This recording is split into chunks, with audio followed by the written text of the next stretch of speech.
네, 반갑습니다.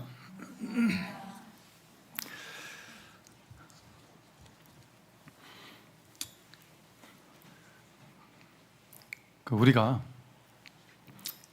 많은 사람들이, 정말 많은 사람들이 정말 다양한 고민들을 안고 살아가잖아요. 다양한 이제 괴로움들을 가지고 살아가고. 근데 그 괴로움이 이제 저마다 다 달라요. 사람마다. 100이면 100, 1000이면 1000, 모든 사람들이 저마다 처한 괴로움이 이제 다 다르다.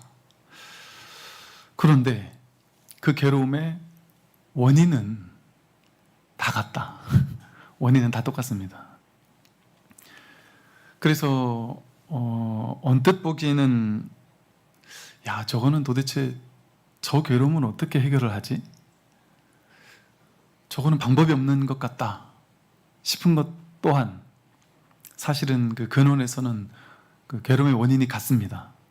그래서 이 괴로움의 근원적인 원인에 대해서 우리가 자각하게 된다면 그게 이제 고진멸도의 그 집성제죠. 괴로움의 문제를 해결하기 위해서는 고진멸도 사성제에서 말하는 괴로움의 문제를 해결하기 위해서는 내가 괴롭다라는 것을 자각한 뒤에 괴로움의 원인이 무엇인지를 알면 된단 말이죠. 그래서 괴로움의 원인이 뭔지만 자각한다면 멸성제, 그 괴로움을 소멸할 수 있단 말이에요. 그럼 괴로움의 원인이 무엇이냐?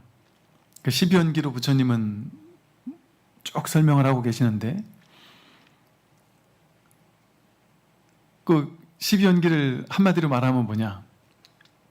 우리가 무명, 어리석어서 그렇다. 그 근원적인 원인이 되겠죠. 그런데 이제 현실적으로 이 12연기 12가지 지분이 전부 다 뭐냐? 전부 다 12연기가 전부 다 허망한 착각이에요.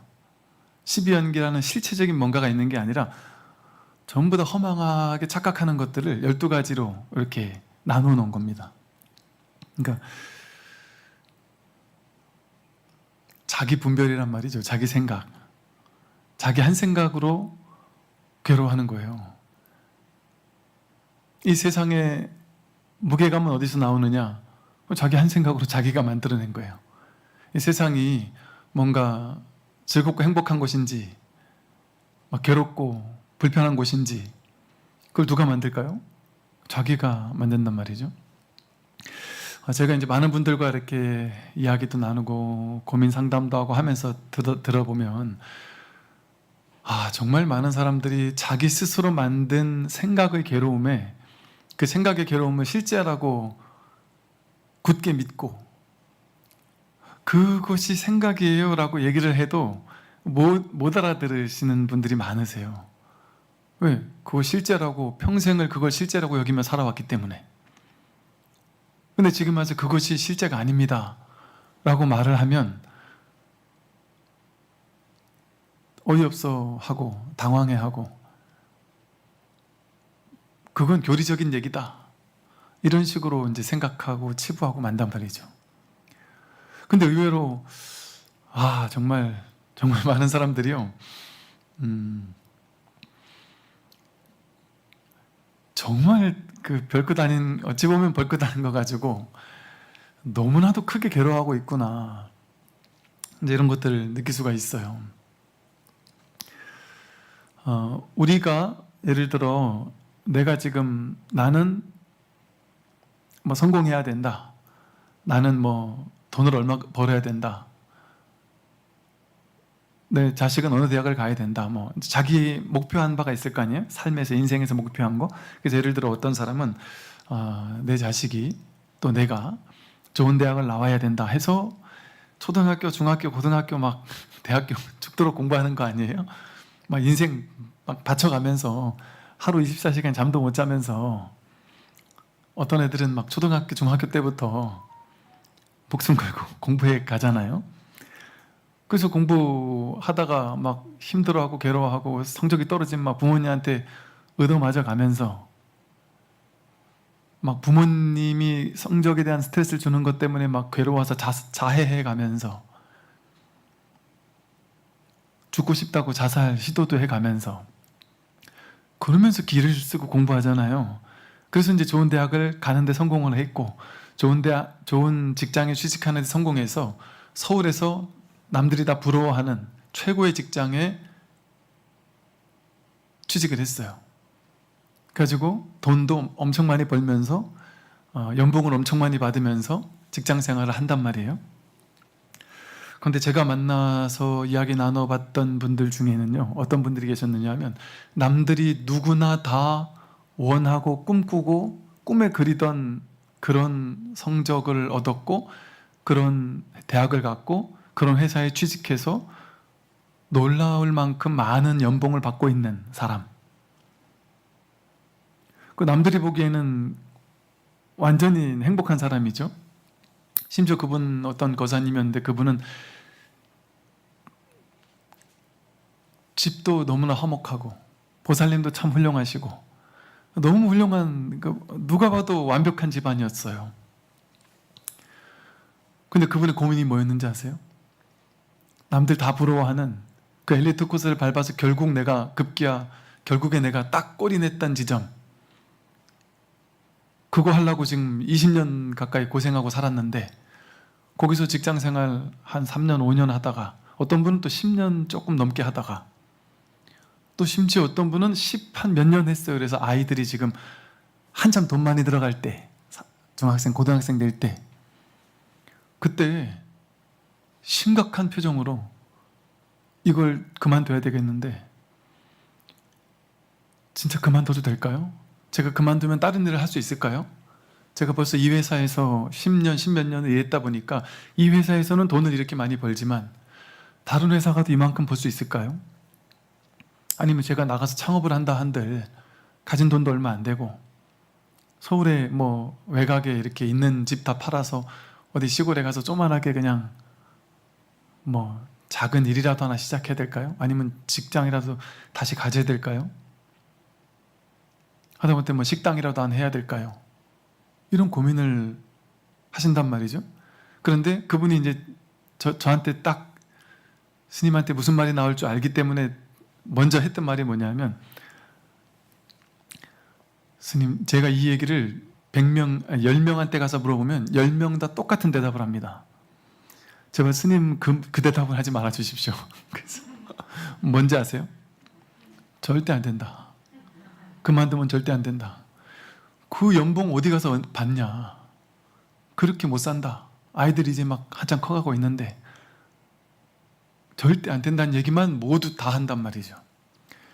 버텨라, 버텨라, 버텨라. 어떻게든 쫓겨나기 전까지는 끝까지 버텨야 된다. 이런 얘기만 다 하더라는 거죠.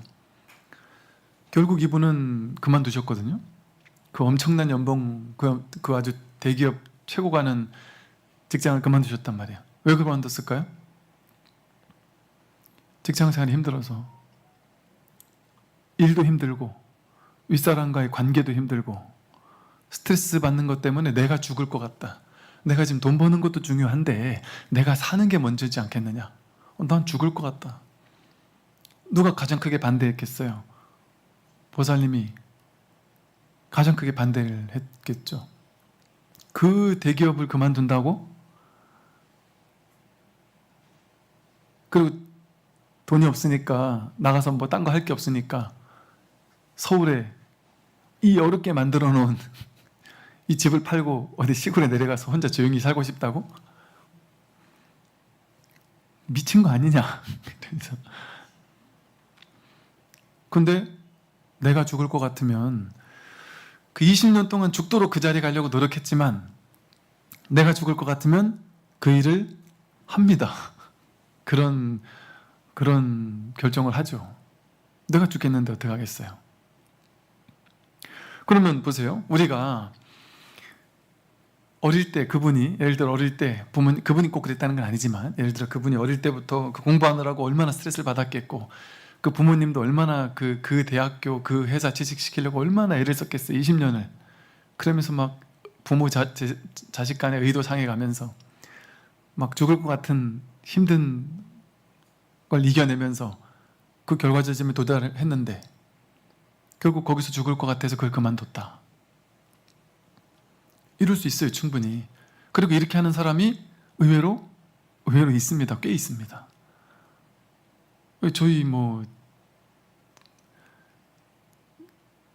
저희 누님만 해도 맨날 입에 달고 살아요. 그만둔다는 얘기 벌써 20년 전부터.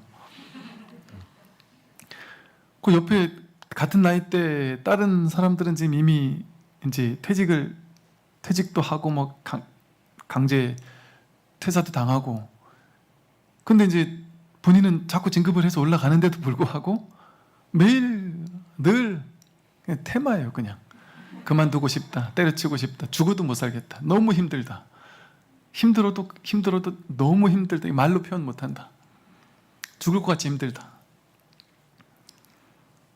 그 주변에서는 전부 다 야, 그런 직장 어디 없다, 애들 그렇게 커가는데 거기 나오면 어떤 데서 버텨야 된다 얘기만 한다는 거죠. 근데 나는 죽을 것 같은데. 그렇게 해서 결국에는 그만두는 사람도 있어요. 내가 그렇게까지 노력했는데도 그만두는 선택을 하는 사람도 있습니다.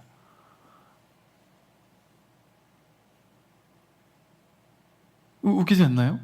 내가 그렇게까지 막 목숨 걸고 달려가던 그 목적지였는데, 그 목적지에서 내 스스로 내 자유의지에서 그걸 걷어찬단 말이에요. 당연히 그럴 수 있습니다. 당연히 그럴 수 있죠. 그러면 그 목표 지점이 내가 이것만이 절대라고 생각했던, 이것이 나를 행복하게 해줄 거야라고 생각했던 그 목표 지점이 진짜였나? 정말 행복이었나?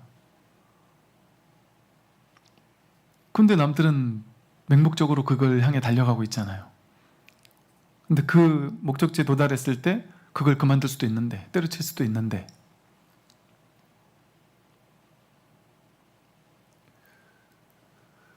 그리고 이런 일들은 너무 많거든요. 그런데 내가 여기까지 가야 되라는 걸 자기가 만들었죠.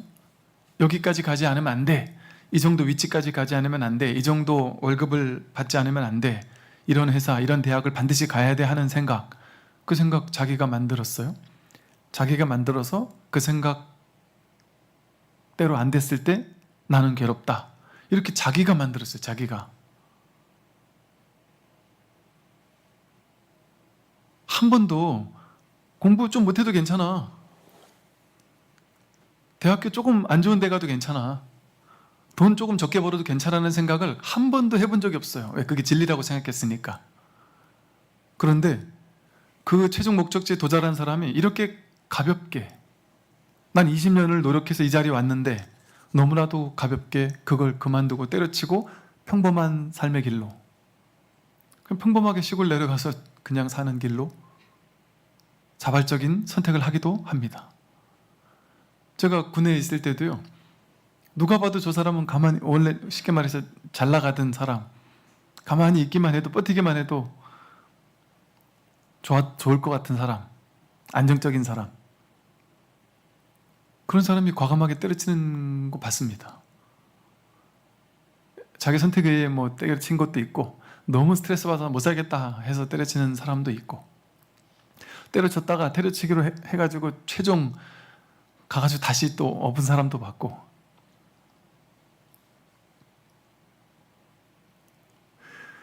우리들의 모든 괴로움은 내가 살아오면서 쥐었던 한 생각이거든요. 하나의 생각이거든요. 내가 그거를 쥐일 줄 알아요. 쥐었어요. 내가 그 생각을 집착했고 이렇게 돼야 돼 하고 내가 마음 먹었단 말이에요. 누가 마음 먹었어요? 내가 마음 먹었어요. 내가 만든 생각이에요. 내가 쥔 생각이에요. 그리고 이 생각을 옳다고 누가 했어요? 내가 했죠. 내가 여기에 중요성을 부여했고, 내가 이걸 심각하게 집착했고, 이거 아니면 안 된다라고 누가 했어요? 내가 했어요. 물론 남들이 옆에서 부추겼겠지만 그걸 최종적으로 선택한 건 나란 말이죠. 그럼 내가 한 거거든요. 이 생각을 잡은 건.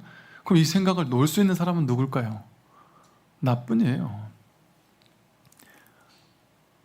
내가 놓을 수 있어요. 반드시 내가 내려놓을 수 있어요. 내가 붙잡은 거기 때문에, 내가 만든 문제이기 때문에 내가 해결할 수 있고, 당연히 해결할 수 있는 건 나 자신밖에 없습니다. 자기 괴로움이니까. 외부에서 오는 괴로움은 없습니다. 없습니다. 물론 우리 생각은 그럴 수 없다고 느끼겠지만, 전부 다 외부에서 오는 괴로움 같이 느껴지지만 다 자기 생각이에요. 어떤 중학생인데요. 야, 이렇게 어린 아이가 이런 고민을 하는구나, 좀 신기했었는데, 약간 좀 뜬금없는 생각이긴 해요. 그런데 이걸 보고서 정말 어이없다, 뜬금없다 이렇게 우리는 생각할지 모르지만, 진짜 그런 건가? 이 아이가 어려가지고 이런 생각을 하는 건가? 한번 보세요. 우리도 50보 100보지 또 똑같이 이러고 살거든요. 중학생인데 요즘 갑작스럽게 떠오르는, 평범한 아이였단 말이에요. 그냥 평범한 학생이었는데, 멀쩡한 학생이었는데 갑작스럽게 떠오르는 한 생각 때문에 삶이 힘들어집니다. 제가 유튜브에서 이것저것 보다 보니까, 자기가 막 크게 관심이 있어 이런 거보다도 이것도 보고 저것도 보고 이러다 보니까 어떤 트랜스젠더 유튜버 이런 걸 봤대요. 그래서 방송 나와서 그냥 웃고 떠들고 하는, 게임도 하고 하는 그런 거였대요. 근데 그런가 하고 넘겼대요. 근데 뜬금없이 한 생각 올라온 거예요. 저게 나라면 하는 생각이 들기 시작했습니다. 진짜 뜬금없지만, 내가 만약 여자가 된다면 어떻게 될까? 내가 트랜스젠더가 된다면 어떻게 될까? 이런 생각을 하다가 이 생각이 자꾸 반복되다가 점점 심각해지기 시작하더래요. 그러더니 밥맛도 없고 식욕도 안 나고 계속 잠만 자고 싶고 다 때려치고 싶은 생각만 하다가 실제로 가위를 가지고 그 부분을 자르려고 이렇게 해본 적이 있었다는 거예요. 그래서 제가 저한테 놀라서 식겁하고 멈추었죠. 하지만 그때 이후로 생각은 점점 더 악화되기 시작했습니다. 공부하는데 집중도 안 되고 학원 가서도 미쳐버릴 것만 같습니다. 그 생각을 잊으려고 다른 개그 영상도 찾아보고 다른 것도 해보고 그림도 그려보고 해도 안 된다는 거예요.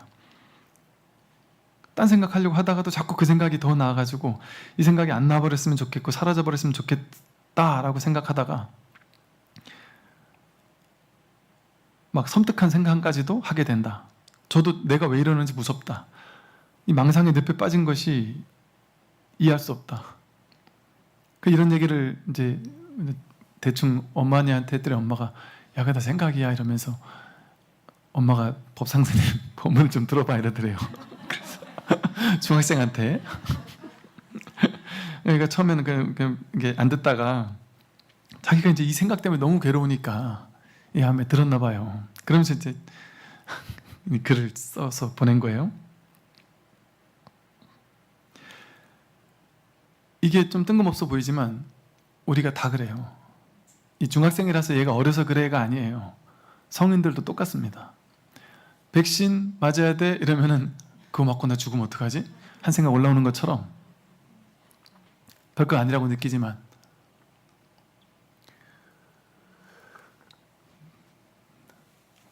이게 뭐랄까, 유튜브를 온갖 영상 채널을 본다든지 또는 뉴스 기사를 이렇게 스크랩을 한다든지 또는 어떤 영화나 드라마 같은 거를 좋아하기도 하죠.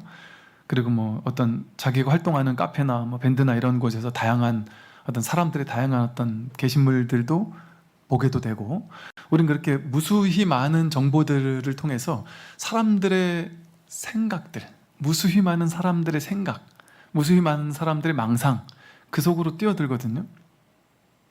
그런데 이게 이제 사람이 책임감을 가지고 살아야 돼. 자기 인생에 대해서 책임감을 가지고 살아야 된다는 건 뭐냐면, 내가 그러고 싶지 않아도 호기심으로 그 채널을 봤는데, 그 기사를 봤는데 그냥 난 단지 호기심으로 봤어요. 그런데 끌려갑니다. 나도 모르게 끌려가요. 거기에 온갖 생각이 막 개입이 돼요. 드라마를 보고 나서 나도 이렇게 되면 어쩌지? 폭력 영화를 보고 나서 나도 이렇게 폭력에 무분별하게 노출되면 어쩌지? 누가 날 공격하면 어쩌지? 이런 뜬금없는 걸 보고서도 뜬금없는 생각이 일어나고, 그게 나도 모르게 자꾸 재반복이 된다니까. 그러면서 자꾸 심각해져요. 그게 생각의 특징입니다. 생각은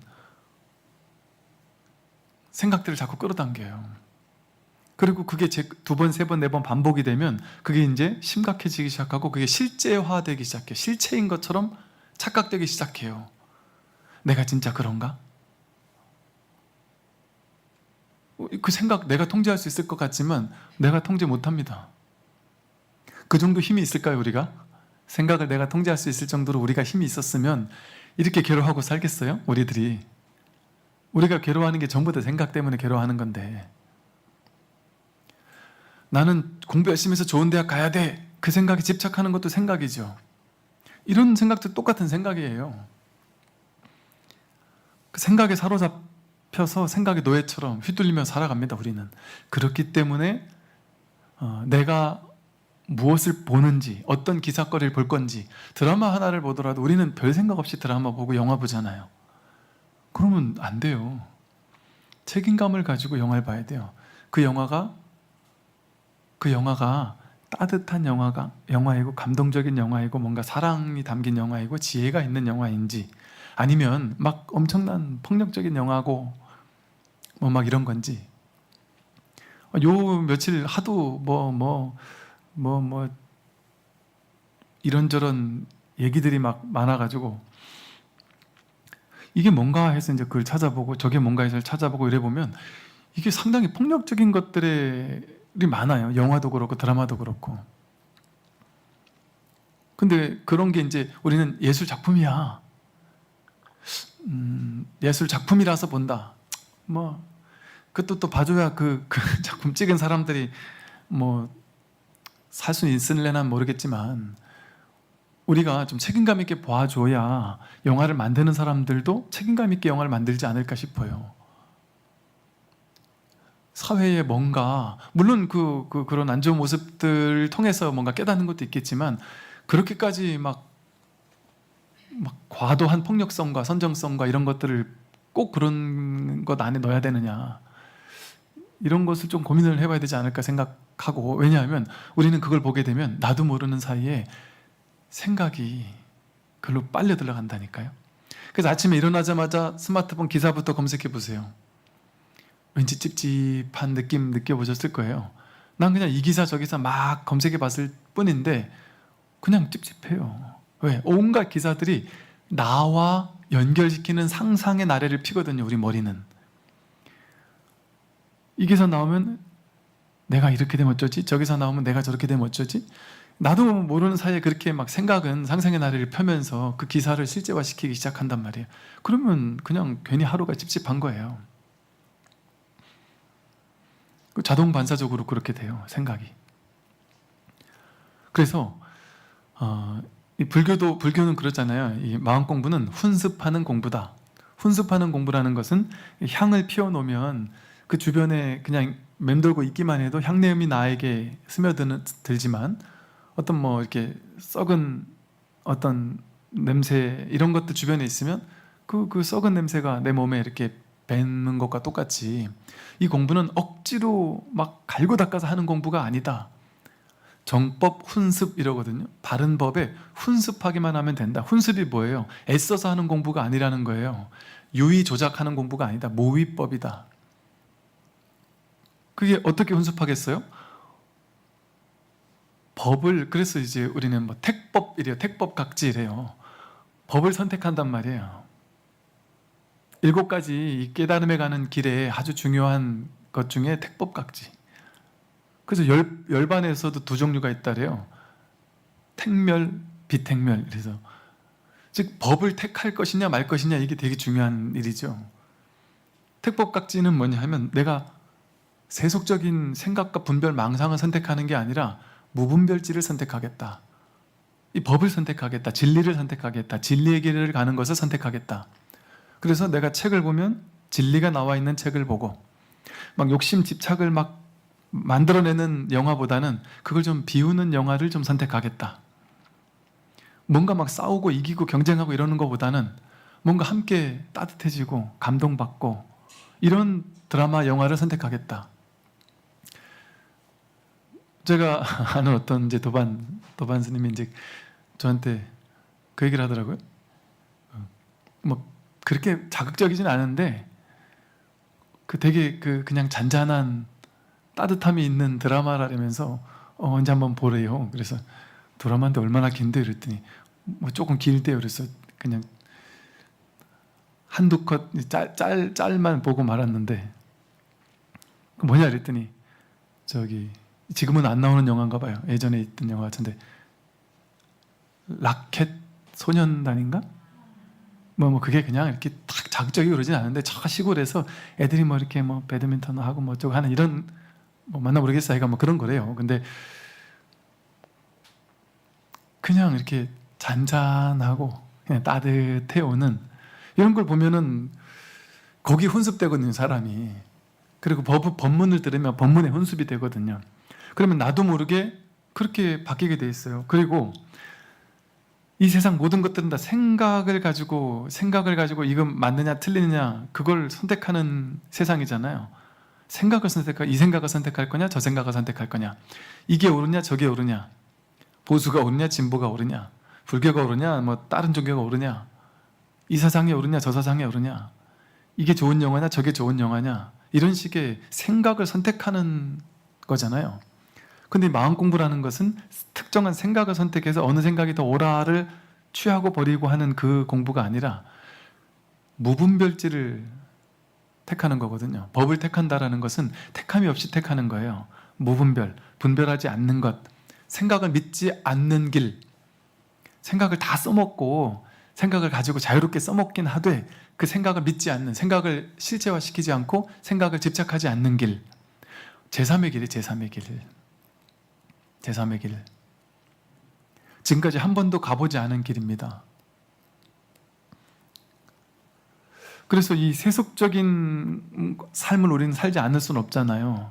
그러니까 세속적인 삶을 살더라도 이게 내가 딱 지혜를 가지고 안목을 가지고 선택할 줄 알아야 된다. 사람을 만나는 것도 마찬가지예요. 내가 힘이 있으면 힘들고 괴롭고 막 그냥 온갖 분별에 쌓여있는 사람 만나서 그들을 구제해 준다면 좋겠지만 그를 구제해 줄 수 있을 만한 내가 힘이 안 된다면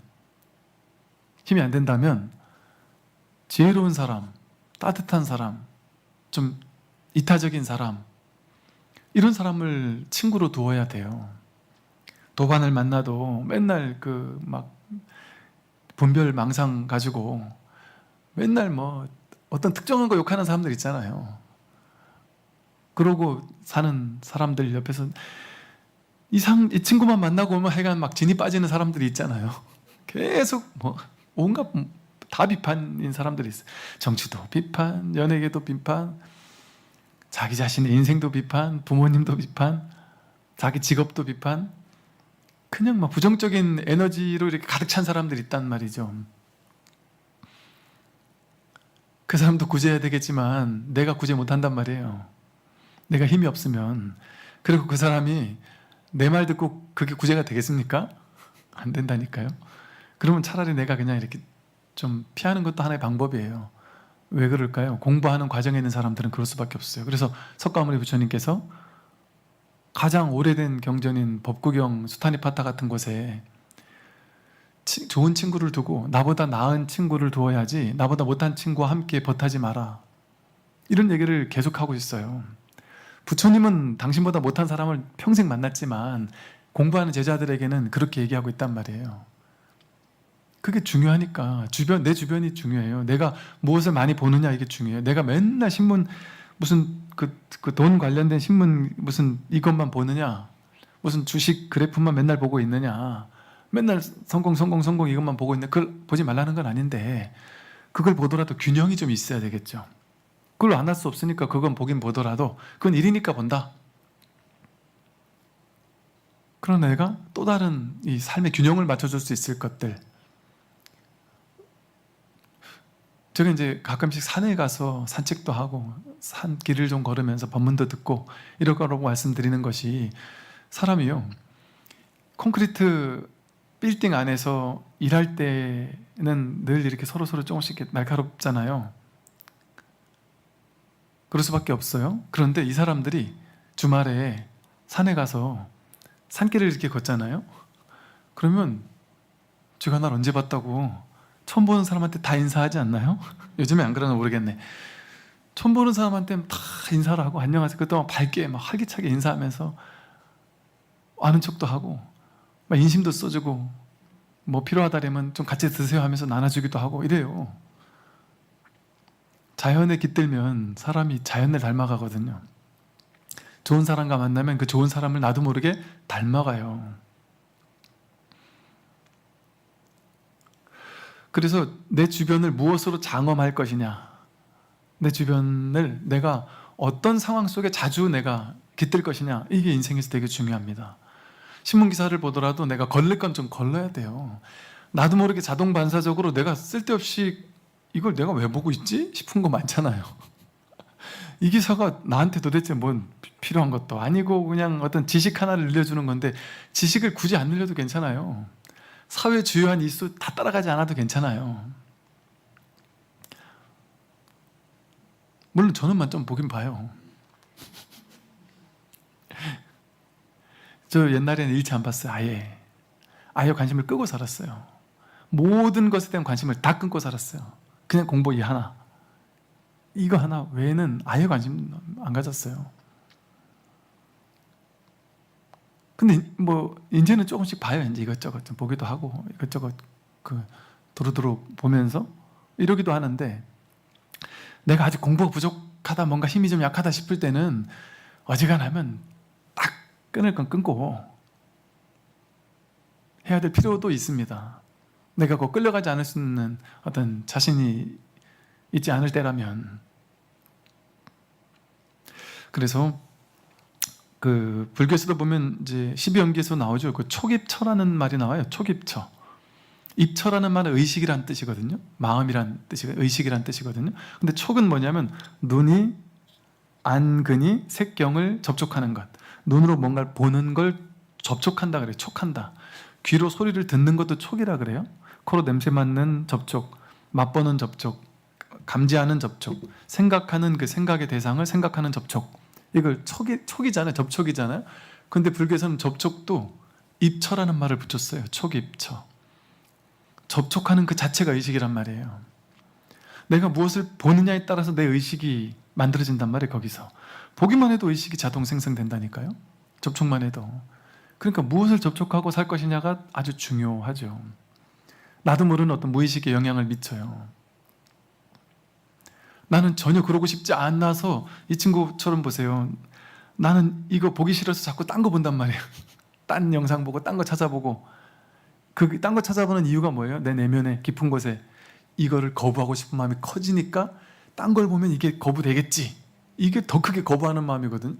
이걸 거부하는 마음을 가지면 가질수록 나는 거부하고 싶겠지만 더 크게 끌어당기는 거예요. 이거는 거부하는 마음이 크니까. 내가 그걸 거부하는 마음이 크다는 것은 내 안에 그거에 대한 에너지가 더 커진다는 걸 뜻해요. 그러니까 거부하는 것은 거부하는 걸로 그걸 달성될 수 없어요.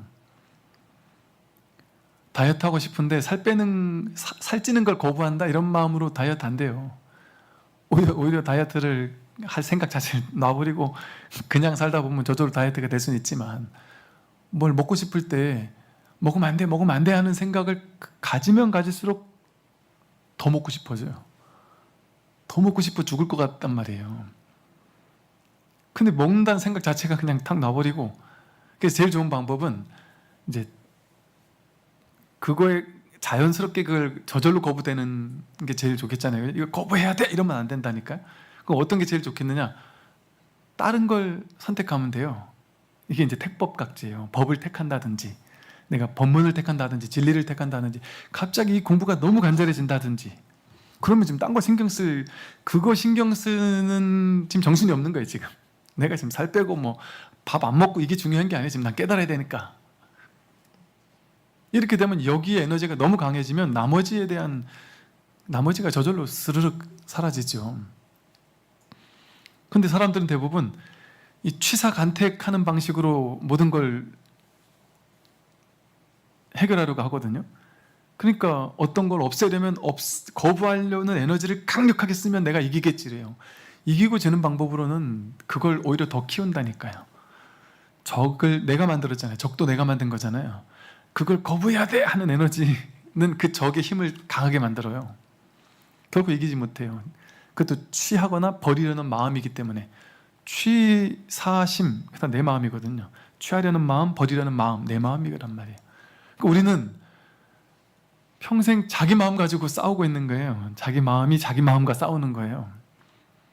자기 마음이 자기 마음을 구속시키고 자기 마음이 자기 마음을 괴롭혀요. 돈을 적당히 벌긴 벌어야 되겠지만 이게 이제 어느 정도 자연스럽게 벌면 막 수조 원을 벌어도 괜찮아요. 집착 없이 자연스럽게 벌 수만 있다면, 그 정도 힘이 있다면. 근데 돈은 아무나 버는 게 아니에요. 좀 지혜가 있고 힘 있는 사람이 돈을 벌어야 돼요. 그 조사쌤들 그랬잖아요. 너가 깨달음이 있다면 하룻밤에 황금 10,000냥을 써도 좋다 이랬단 말이에요. 황금 10,000냥을 쓸 만큼 힘이 있는 사람은 돈을 벌어도 되는데, 내가 힘이 없는 사람은 돈 벌면요, 그 돈의 무게감에 짓눌려서 자기가 먼저 죽어요. 옛날 어르신들이 그런 얘기 하시거든요. 옛날 학창시절 친구들 중에 돈을 과도하게 번 친구들은 보면 빨리 늙더라. 더 힘들어 하더라. 만나서 대화를 나눠보면 삶에 허덕이더라. 힘들어 하더라. 왜? 그 많은 돈을 벌고 많이 벌어야 된다는 거, 에너지 쓰고 하면서 스트레스를 받으니까. 근데 그냥 자연스럽게 벌릴 만큼 벌고 쓸 만큼 쓰고, 그러는 사람은 거기 짓눌리는 게 덜하니까 훨씬 더 젊어 보이고 스트레스도 덜 받아 보인다, 이런 얘기를 한다는 거죠. 그럴 수밖에 없어요. 우리가 마음 공부가 안 된 상태에서 큰 돈을 번다, 수십억을 벌어도, 수백억을 벌어도 그 사람의, 여러분을 비하하려고 하는 말은 전혀 아닙니다. 제가 이제 이렇게 좀 어쨌든 직간접적으로 이렇게 보이는 분들을 뵈면 돈을 무지막지하게 벌긴 벌었는데 의식 수준이랄까? 마음 공부, 내 마음을 스스로 다스리는 그 힘, 이게 없는 거예요. 그러니까 그 돈에 억눌려서 너무 괴로워하면서 살더란 말이죠. 돈에 억눌려서. 돈을 감당이 안 되는 거예요. 그 돈이 내 마음의 수준이 그 돈을 감당을 못하는 거예요. 그러니까 그거로 인해서 더 힘들어해요. 그러니까 어느 정도 벌면 자식들이 그거 가지고 싸울 일도 없잖아요. 근데 이게 어느 좀 과도하게 많아지기 시작하면 그거 욕심내는 사람들이 주변에 많아지지 않겠어요? 심지어 자식이 부모님한테 그 돈을 욕심낸 정도로 부모님이 돈이 많다면 그때부터는 이제 온갖 계산이 내 머리만 복잡해지는 게 아니라 주변 사람들도, 하다못해 주변 친구들까지도, 야, 한 달만 쓰고 빌려주면 내가 고스란히 갚아줄게. 제 친구가 그런 친구 있다니까요. 이거 새로 계약하려고 딱 목돈을, 이제 이걸 팔고 목돈을 딱 쥐고 있었는데, 야, 그 일주일의 계약이잖아. 나 5일만 딱 쓰고 이자 얼마큼 해서 빵빵하게 줄게. 그 5일 빌려줬다가 그 다 날려버리는 거예요. 그 지금까지 못 받고 있다니까요.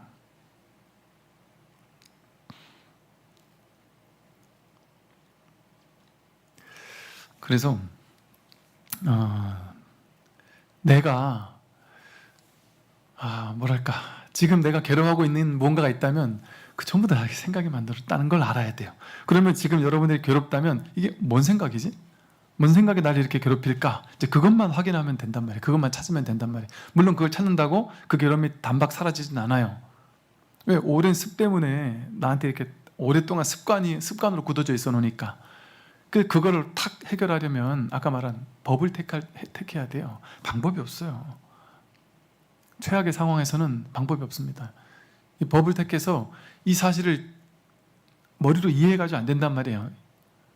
완전히 깨달아서 이게 완전 체득이 되어가지고 정말 그렇구나가, 머리고로 그렇겠네 가지고는 힘이 없단 말이에요. 진짜 그럴 수밖에, 그렇네 가슴으로 그냥 확 소화가 돼버려야 그 괴로움이 사라진단 말이죠. 아까 이 친구도 마찬가지죠. 이 생각들이 계속해서 이렇게 막 반복되는 게, 이게 이제 이런 생각을 하는 사람들이 이걸 보고서 내가 문제 있나? 이러면서 또 그 생각을 가지고 내가 문제 있나 하는 생각을 또 만들어내요. 또 문제 있는 거 아니에요. 원래가 그런 거예요. 안 보려고 막 기를 쓰기보다는 그냥 자연스럽게 다른 데 관심을 좀 돌리면 돼요. 이럴 때는 다른 쪽으로 조금 이제 좀 건전하고 뭔가 이렇게 좀 복과 지혜와 행복과 사랑과 자비와 뭔가 이렇게 좀 좋은 어떤 이런 쪽으로 좀 이제 마음의 에너지를 좀 전환시킨다든지 그럴 수 있겠죠. 그래서 이런 어떤 생각 때문에 어떤 막 강박적인 이게 이제 심해지면 이제 강박증이 오는 거잖아요. 강박증으로 막 똑같은 생각이 계속 반복되고 그러는 거거든요. 근데 강박이 올 때 그 똑같은 생각이 반복될 때 그 생각은 내가 어릴 때는 강박이 없었는데 나중에 나이가 들면서 강박이 생겼잖아요. 특정한 생각이 막 계속 맴돌잖아요. 그러면 분명하잖아요. 이 강박증이 내가 아니잖아요. 강박증은 내 인생에 어느 순간 잠깐 온 거잖아요. 나를 찾아온 거잖아요. 그리고 내가 지금 강박증에 사로잡혀 있는 사람일지라도 24시간 내내 강박인가요? 24시간 내내 그 생각으로 괴롭나요? 아니에요. 그 생각을 할 때만 강박증이에요. 그 사람은 강박증 환자가 아니에요. 그 생각을 할 때만 강박이 지금 잠깐 올라온 거예요. 인연 따라. 그 생각을 하지 않을 때 강박은 없어요. 그 사람은 정상이에요. 그 생각하지 않는다면.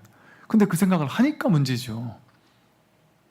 그럼 그 생각은 할 때만 잠깐 왔다 가는 거예요. 손님이라고도 할 수 없어요. 손님이라고 하려니까 이게 주객이 둘로 나뉘어 있어야 되니까 그냥 인연 따라 그냥 생겼다 사라지는 그뿐이에요. 그냥. 그러니까 이건 내가 아니란 말이에요. 그 강박적인 생각은 그냥 여기서 일어나고 사라지는 것뿐이에요. 가만히 서 있으면 바람이 왔다 가고 햇볕이 왔다 가고 밤이 왔다 가고 낮이 왔다 가잖아요. 그거 똑같이 생각이 왔다 갈 뿐이에요. 그 생각을 내 거라고 쥐어서 나는 강박증이야. 난 이 생각 때문에 괴로워. 그 생각이 자기를 괴롭히는 거야. 그 내 생각이 아닙니다. 그냥 왔다 갈 뿐이에요. 그냥 바람과 같은 거예요. 그냥 나에게 와서 이렇게 한번 지나가는 거예요. 뜨거운 열기가 이렇게 왔다 그냥 지나가듯이 내버려 두면 된단 말이에요. 내가 아니니까. 내 것이 아니고 내 생각이 아니니까 말이죠. 이 비슷한 분인데요. 이분은 이제 30대 중반이신데 직장에서도 이제 공고사직을 받고 다쳐서 일도 쉬고 현재는 그냥 방황 중에 있는데 공부를 선택해야 내 이제 직장을 새로 가져야 되니까 뭔가 공부를 선택해야 되는데 옛날에 공부를 좀 잘하셨대요. 그러니까 의료인이 될까 하려니까 이제 수능을 다시 봐서 지금 이 나이에 다시 시험을 봐야 되는 거예요. 근데 수능을 붙을 수 있을까? 전교 1등도 했었대요. 그래도 수능을 내가 붙을 수 있을까? 의대를 갈 수 있을까? 한 1년, 2년 죽도록 고생했는데 떨어지면 어떡하지? 이게 이제 불안하다는 거예요. 그래서 그게 불안해서 노무사 준비를 해볼까? 근데 노무사가 나랑 적성이 안 맞으면 어쩌지? 노무사 시험 준비 열심히 했는데 또 똑같이 떨어지면 어쩌지? 그 때문에 또 불안하다는, 그것도 준비 못 하겠다는 거예요. 그래서 적성도 맞을지 모르겠고 한 곳만 올인했다가 그게 잘못되면 안 될 것 같고 그렇다고 공무원도 생각해 봤는데 공무원도 또 똑같은 이유로 안 되면 어쩌지? 그러면 내가 공무원, 노무사, 의대를 다 같이 준비해야 되나? 그것도 안 될 것 같고 선택이 너무 어렵습니다. 하나만 선택해서 공부하기엔 너무 불안합니다. 이게 그냥 생각이잖아요. 생각이에요. 생각. 이럴 때 어떻게 해야 되겠어요? 답이 있습니까? 당신만 답이 없는 게 아니죠. 이분만 답이 없는 게 아니죠. 우리 모두가 똑같이 답이 없어요. 인생에. 맞잖아요. 여러분 답이 있습니까? 여러분 인생에? 정해진 답이 있을까요? 자식 이만큼 키워놨으니까 잘 살겠지. 잘 살까요? 대충 키워놔도 잘 사는 사람이 있어요. 자식 부모님에게 엄청나게 효도하면서 잘 사는 아이들이 있고 정말 아까 말한 것처럼 20년 동안 막 공부시키고 과외시키고 막 비싼 학원 보내면서 과외 붙여가면서 다 해도 부모님 쳐다도 안 보고 부모님한테 정 떨어진다고 막 집에 가지도 않고 오히려 부모님 만나면 맨날 싸움만 하고 그리고 그렇게까지 막 좋은데 취직시켜놨더니 그만두고 내가 사랑하는 사람이라고 데리고 왔는데 영 마음에 안 들어서 자꾸 퇴짜를 놨더니 엄마 마음에 드는 괜찮은 직장에 멀쩡한 사람을 데리고 왔는데 그 사람하고 결혼해가지고 싸우면서 사는 사람도 있단 말이에요. 내 뜻대로 안 됩니다. 이 세상은 원래가 내 뜻대로 안 돼요. 될지 안 될지 알 수 없습니다. 내 자식이 미래에 그냥 편안하게만 살았으면 좋겠어. 그 자기 욕심이에요. 돈 못 벌어도 좋으니까 적당히 쓸 만큼만 벌면서 그냥 편안하게만 살았으면 좋겠어. 그것도 자기가 정해놓은 규칙이에요. 어느 정도 이상 취직해야 돼. 이것도 자기가 정한 집착이지만 그걸 왜 정하네요? 왜 정해요? 자식 인생인데 그 냅둬야지. 내 인생도 내가 정하면 안 돼요. 내 인생이 나는 그래도 노후에 이 정도만 살았으면 좋겠어. 그거 정하면 안 돼요. 이 정도만 건강했으면 좋겠어. 그걸 왜 정하죠? 정한다고 그렇게 됩니까? 그건 자기 생각일 뿐이에요. 자기 생각에 그냥 욕심으로 정한 거지 정한 대로 되지가 않아요. 물론 정하되 정한 법 없이 정하면 되죠. 즉 하되 함이 없이 하는 거예요. 그냥 큰 목표는 정하는 거예요. 근데 그 선호하는 거죠. 그러니까 쉽게 말해. 난 이렇게 되는 걸 선호해. 근데 뭐 돼도 좋고 안 돼도 좋아. 이거 선호하는 거니까. 반드시 돼야 돼 이런 생각 없이 집착 없이 선호만 할 수 있다면 무엇을 해도 좋다. 하되 함이 없이 하니까. 근데 그게 그렇게 안 하잖아요. 그래서 우리 인생은 원래가 그렇습니다. 어떻게 될지 몰라요. 그래도 스님은 다 아시잖아요. 제가 어찌 알겠습니까? 제 앞을 어찌 알겠어요? 제가 내일 어떤 일이 벌어질지 몰래 어떤 일이 벌어질지 어떻게 알아요? 저도 이랬다 저랬다 하는데요. 이거 선택했다가 아닌가 하면 말고 아닌가 하면 딴 선택하고 그러면서 가는 거 아니겠어요? 오늘 이렇게 했다가 해보니까 아니에요. 그럼 그 다음날 그만하고 그게 정상 아닙니까?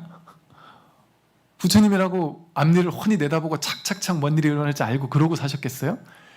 부처님은 착착착 뭔가 할 만한 일을 다 알고 훤히 알아서 미리 피해가고 이런 분이 아니고 미래에 무엇이 일어나야 돼 하는 생각이 아예 없이 사는 분이에요. 뭐가 일어나더라도 이 전체가 법인 줄 아니까 이게 내가 아니라 이 통으로 이 허공성의 법신이 바로 내 진정한 마음인 줄 아니까 그게 다 꿈인 줄 아니까 그 꿈에 시비 걸 마음이 없는 거예요. 좋은 꿈을 꿔야지 나쁜 꿈은 꾸지 말아야지 이런 생각이 없어요. 좋은 꿈도 꿈이고 나쁜 꿈도 꿈인데 그걸 꿈인 줄 알면 그거 휘둘리겠어요?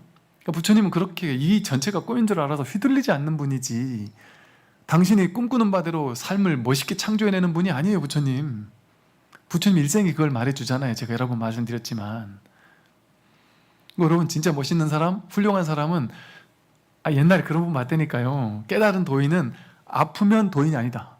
도인이 어떻게 아플 수 있느냐? 병원 가면 도인이 아니다. 진짜 도인이라면 병원 가서 마취 주사를 놓지 말아야 된다. 뭐 이런 거잖아요. 그리고 인생이 뭔가 막 힘들면 그건 도인 아니다. 부처님도 썩은 음식 먹고 복통에 설사를 하셨단 말이에요. 현실을 그냥 냅두란 말이에요. 현실을 내버려두란 말이에요. 왜? 어떻게 할 수 없어요.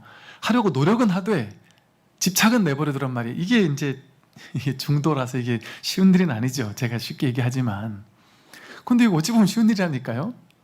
뭐든지 최선을 다해서 다 하란 말이죠. 지금처럼 똑같이. 근데 삶은 내 뜻대로 될 수도 있고 안 될 수도 있어. 이걸 받아들이란 말이죠. 최선은 다 하는데 그 될 수도 있고 안 될 수도 있는 가능성을 완전히 허락해주고 허용해준단 말이죠. 그러면 세상 마음껏 편해요. 얼마나 편하겠습니까?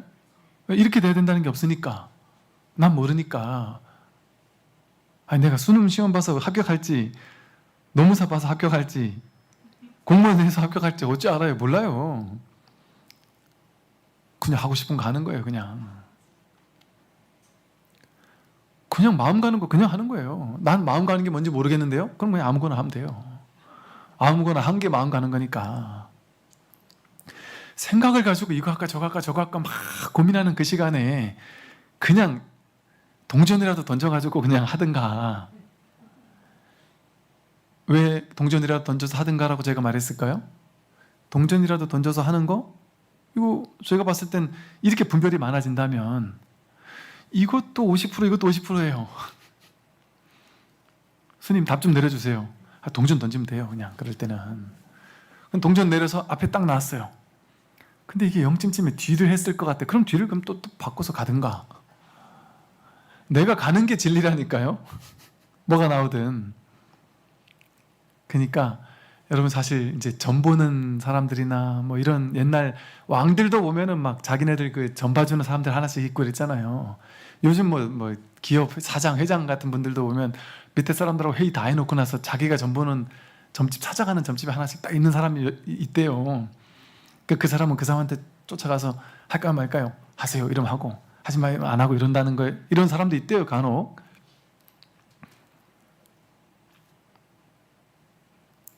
오해하지 말고 들으세요. 그렇게 사는 것도 그 장단점이 있는데 뭐냐면 그렇게 하는 거는 그 사람한테 내 인생을 맡기는 거잖아요. 그럼 그 점쟁이가 내 결정을 대신 내려준 것 같잖아요. 아니에요. 내가 내린 거예요. 왜요? 내가 그 점쟁이를 믿기로 작정했잖아요. 누가 한 거예요? 내가 한 거예요. 내가. 그 또한 그 점쟁이가 뭘 얘기할지 모른단 말이에요. 동전하고 똑같다니까요. 점 보는 사람이 그 점쟁이가 뭐 어마어마하게 용한 사람이든 용 하나도 안 한 사람이든 동전 던지기랑 똑같아요. 그러니까 제가 점 보는 분들을 비하하려고 하거나 이런 얘기가 아니라 해도 상관없단 말이에요. 쉽게 말해. 그런데 하게 되면 어떤 일이 벌어지겠어요? 내가 누군가에게 자꾸 종속되죠. 내가 자기 주인공을 놓치고 어딘가에 자꾸 끌려다니게 되잖아요. 그러면 자기 주인공을 찾는 게 삶의 목적인데 내가 누군지를 확인해야 되는데 자꾸 엄한 데 가가지고 힘없는 자로 전락한단 말이에요. 그러니까 책임감이 없어지니까 뭐 문제가 생겨도 그 사람을 욕을 하고 그 사람을 탓하게 되고 그러니까 진짜 지혜가 사라져요.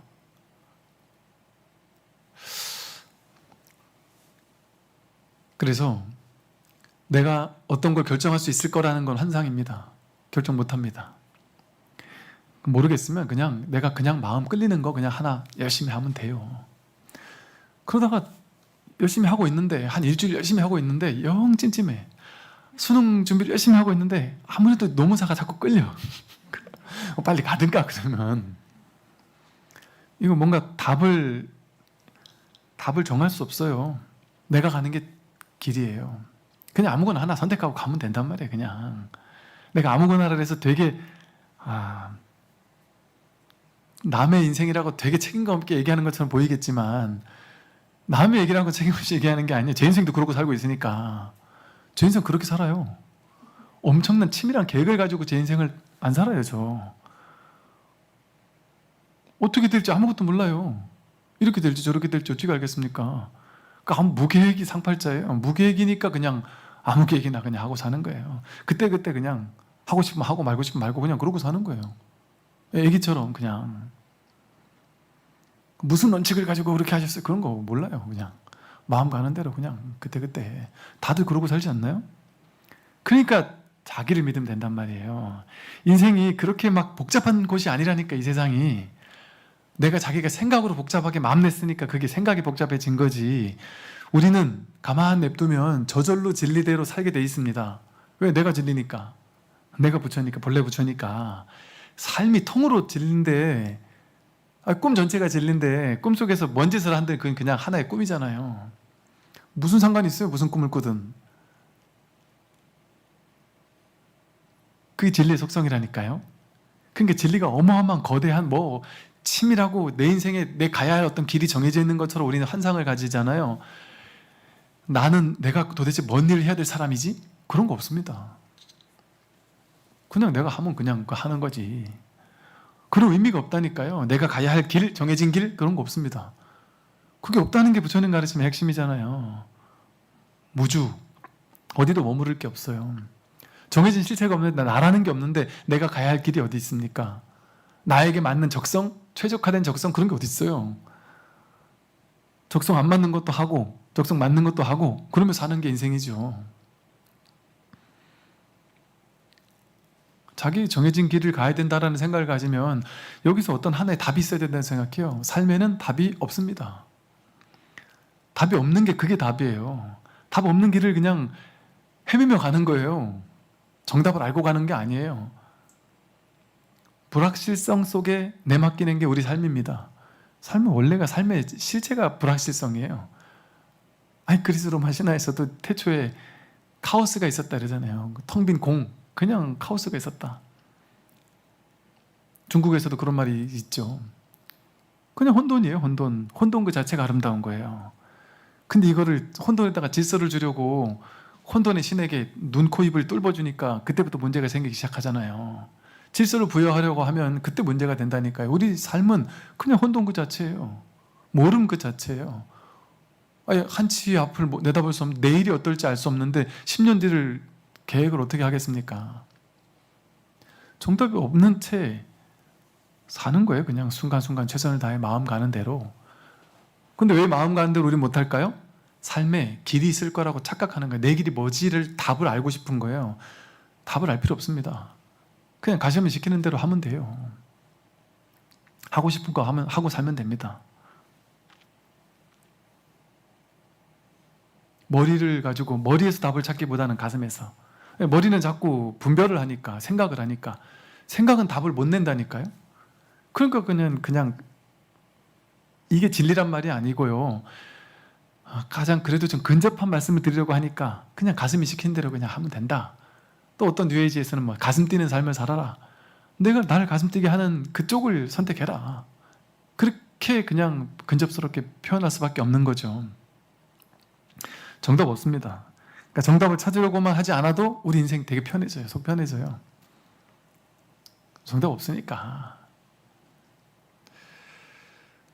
또 이 같은 분이 또 이게 전부 다 다른 문제를 이분은 얘기한 것 같지만 똑같은 생각의 문제예요. 생각. 사실 생각을 이 생각 저 생각 중에 뭐가 옳으냐, 옳은 걸 찾고 싶은 거예요. 옳은 게 따로 없는데 올해 초 삐끗한 인대 파열과 뼈 연골 손상이 병원에서도 살살 달래가면서 쓰라는데 운동 좋아하는 제가 이제 평생 아프며 살아야 하나 하고 절망적입니다. 몰라요. 알 수 없어요. 이 아픈 게 계속 갈지 아니면 또 언제 나을지. 실제 지금 인대 파열, 연골 손상 이런 문제가 있어도 실제 지금 그 문제가 있습니까? 제가 오른 무릎이 좀 안 좋다 그랬었잖아요. 산에 좀 심하게 다니면 오른 무릎이 좀 안 좋다 그랬잖아요.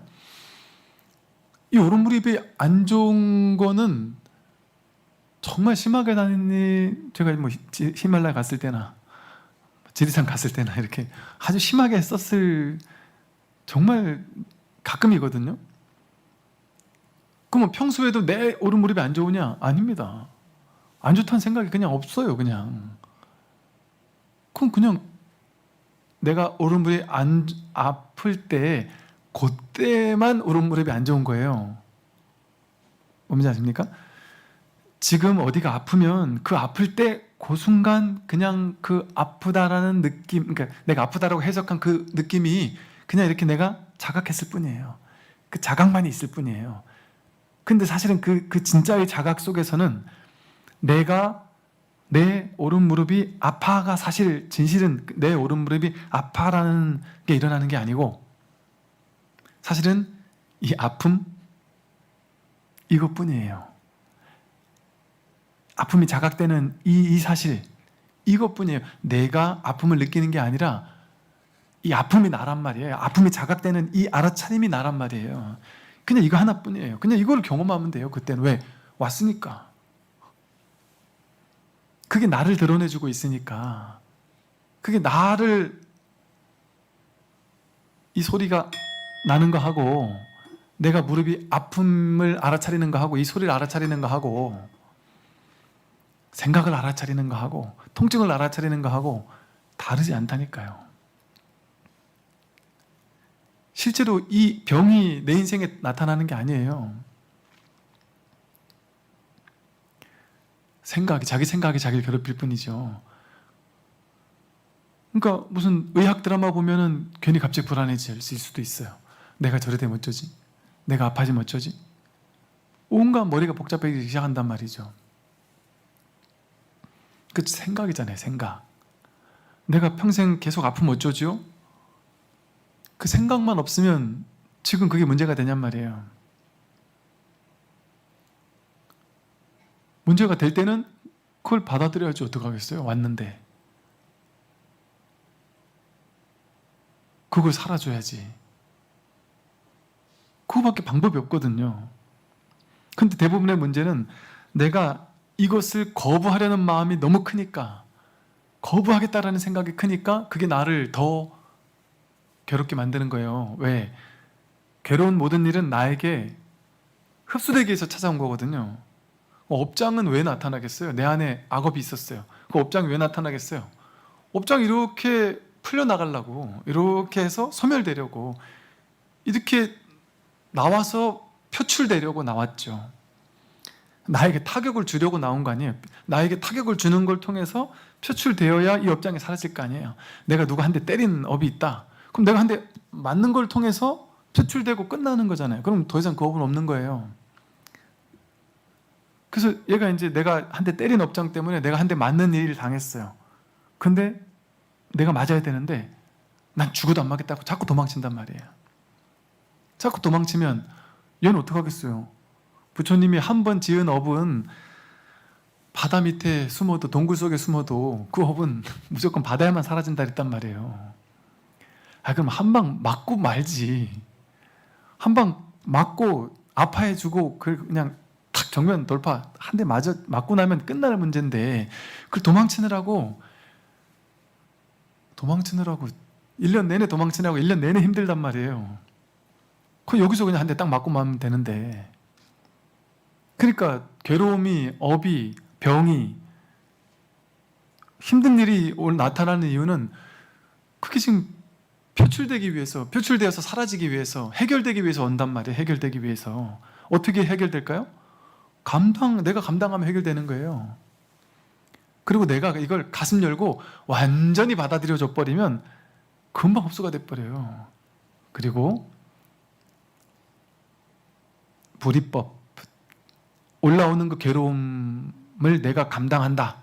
이것도 이제 제가 둘로 나눈 표현이에요. 이거의 진실은 뭐냐 하면, 이 괴로움을 내가 감당한다. 이건 둘로 나눠서 내가 저 괴로움을 감당할게 이거잖아요. 이건 진짜 받아들이는 게 아니에요. 지금 진실은 뭐예요? 내가 저 괴로움을 감당하는 게 진실이 아니에요. 그건 내 생각이지.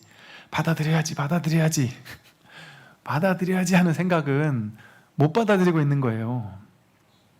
받아들여야지 하는 거는, 그거는 그냥 방편으로는 그렇게 할 수도 있는데, 진짜 받아들여질 때는 그렇게 되는 게 아니에요.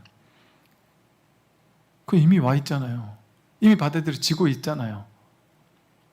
그래서 사실은 내가 받아들여야지 하고 힘주는 게 아니고, 이미 받아들여져 있는 것에 대해서 힘 빼고 그냥 그것과 완전히 하나가 돼버리는 거예요. 고통이 올 때, 통증이 올 때 그 고통, 그 통증과 완전히 하나가 돼버리는 거예요. 요즘 통증, 병으로도 알려져 있지 않은 통증 때문에 죽을 것 같다. 지속적인 통증 때문에 몇 년 동안 살 수가 없다, 죽고 싶다, 이런 분들이 또 계셨어요. 그럼 그분이 하는 말을 들어보니까, 제가 지난 10년간 이 통증을 없애려고 모든 방법을 다 써봤대요. 우리나라 유명한 병원 싹 다 가봤고, 심지어 미국에 있는 병원에도 가려고 해봤는데 결국에는 그걸 못 가게 됐고, 안 될 것 같아서 또 못 가게 됐고, 온갖 대체의학 같은 것도 다 해보고, 또 어디 갔더니 이게 또 무슨 빙의 같은 것 때문에 그런 것 같다 해서 천도제도 하라 해서 천도제도 해보고 싹 다 해봤대요. 지난 10년간 안 해본 거 없이 싹 다 해봤대요. 그러니까 안 되죠. 그 10년 동안 안 해본 거 없이 다 해본 거는 무슨 뜻이에요? 이 통증을 없애기 위해서 했잖아요. 통증을 없애기 위해서, 거부하기 위해서, 통증이 안 왔으면 좋겠다라는 생각을 끝끝내 쥐고는, 통증을 나는 결코 받아들일 수 없어 하면서 한 대 맞으면 끝나는데 계속 도망치면서 지난 20년을 보낸 거잖아요. 도망치면서 이놈과 싸워 이길 만한 것들을 여기저기만 찾았단 말이에요. 근데 그거 다 실패했잖아요. 실패했으면 이제는 한 번도 해보지 않은, 그러나 쉽지 않은 선택이지만 한 번도 해보지 않은 제3의 선택을 해보란 말이죠. 어떤 선택? 그 통증을 그냥 완전히 허용하고 완전히 받아들여서 통증과 완전히 내가 하나가 되어서 그냥 KO를 당해주겠다. 통증이 나를 마음껏 해라. 나를 죽여도 좋다. 난 너 완전히 하나가 되겠다. 이것도 말이에요, 말. 완전 통증 속으로 뛰어드는 거예요. 그래서 그냥 100% 통증과 같이 그냥 있는다? 그것이 돼버리는 거예요. 대예스님이 했던 것과 똑같죠. 너무 괴롭습니다. 이 뜨거운 불길이 막 와서 너무 뜨거워 죽겠는데 어떻게 해야 됩니까? 그 옆에서 불길 주변에서 불길을 막 없애려고 막 해봐야 더 뜨겁단 말이에요. 불길 속으로 피해라 이런단 말이죠. 대예스님이. 불길 속으로 피해라. 불과 그 뜨거운 불길과 하나가 되라는 거거든요. 나를 찾아온 그 통증, 나를 찾아온 그 괴로움, 그 아픔, 그게 지금 찾아왔잖아요. 그것과 나를 둘로 나눠놓고 내가 그걸 선택할까 거부할까, 취사 간택 가지고 그 문제를 해결하려고 하면 해결이 안 난다. 이제 제3의 선택, 완전히 넉다운 되겠다. 넉다운 되겠다도 또 표현이에요. 이것도 또 둘로 나누는 생각이잖아요. 그냥 그게 돼버리는 거예요. 그게 된다는 게 지금 이미 되어 있잖아요, 사실은. 근데 생각이 자꾸 거부하고 있잖아요. 생각이 거부하지 않고 그냥 그것 속으로 뛰어드는 거예요. 통증 속으로 뛰어들어서 완전히 아파해 주는 거예요. 여러분 그런 거 안 해보셨나요? 저는 어릴 때 옛날에 이런 마음 공부할 때 그런 경험 여러 번 했어요. 정말 죽을 것 같은 통증이 한 번 있었는데 문득 내가 왜 이거랑 싸우고 있지? 완전히 그냥, 이게 다른 말로 표현을 하면 통증과 하나 된다? 통증을 받아들인다? 통증을 허용한다? 통증을 있는 그대로 관찰한다? 통증을 온전히 사랑한다? 동체 대비심? 이게 다 같은 말이에요. 같은 말. 이 통증을 알아차린다? 다 같은 말이에요. 그게 불이법이고 그게 중도예요. 이거는 너무나도 놀라운 방법 아닌 방법이거든요. 할 게 없는 방법이에요. 이게 뭘 할 게 있어요? 거부하려고 하거나 해결하려고 하면 할 게 많은데 이미 와 있는 이 문제를 그냥 인정하는 건데 뭐 할 게 있어요. 하던 걸 그만두는 게 무위법이에요. 무위법. 이게 진리의 길이란 말이죠. 이 통증뿐이 아니에요. 여러분 모든 인생이 마찬가지예요. 지금 여러분은 이 인생이 여러분 앞에 드러나 있죠. 지금 여러분이 살고 있는 이 인생, 이 남편, 이 아내, 이 자식, 이 직장, 이 주변 환경, 이 시어머니, 이 사람들로 둘러싸여 있잖아요. 지금 그걸 마음에서 이건 이렇게 바꾸고 저건 저렇게 바꿔야 되라는 생각을 탁 내려놓고 허용해 주란 말이죠. 그걸 살아준다.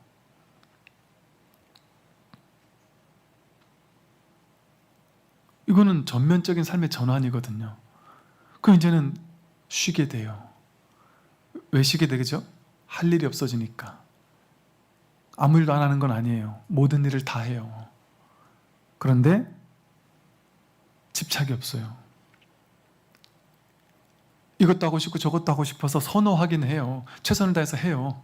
그런데 결과에 대해서는 이게 내가 원한다고 되는 게 아니구나. 나라는 게 없는데 내가 원하는 거는 그거는 생각 아니냐. 그것도 허망한 거 아니냐. 나도 없고 내가 원할 것도 없어요. 삶 전체가 통으로 나거든요. 삶에서 내가 이걸 조작하고 저걸 조작하고 싶었는데 이걸 조작하고 저걸 조작하고 이걸 바꾸고 저걸 바꾸고 이게 내가 아니라 이 전체의 판, 전체의 배경, 그게 진짜 나였다니까요. 그러면 그 안에 있는 거 조작할 필요가 있습니까? 조작할 필요가 없죠. 이 삶 전체가 난데. 유의 조작으로서는 삶의 문제를 해결할 수 없습니다. 이게 전부 다가 내가 만들어낸 문제라는 사실을 자각할 때, 그래서 내가 누군지를 이제 깨닫게 될 때, 그때 모든 문제는 해결을 봐요. 예를 들어 어떤 분이 이런 얘기를 하세요. 이제 우리 밴드 댓글에 달렸대요.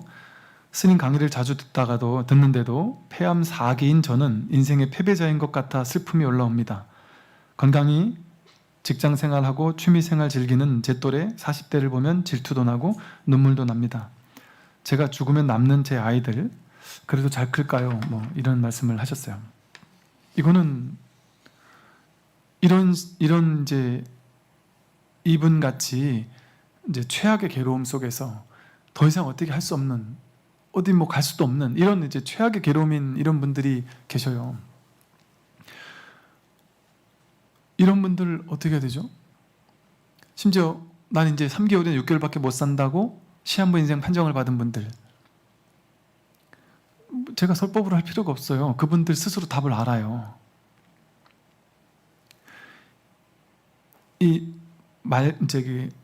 시한부 인생 판정을 받으신 분들이 이제 뭐 3가지인가 5가지인가 그 단계를 누구나 거친다 그러는 거죠. 처음에 그 사실을 알고 나서 분노하고 막 발악을 하고 신세 한탄을 하고 깊은 우울증에 빠지고 막 절망감에 빠져서 죽을 것 같은 괴로움 속에 있고, 그러다가 마지막에 가서 내가 죽는다는 사실을 훅 받아들인다는 거예요.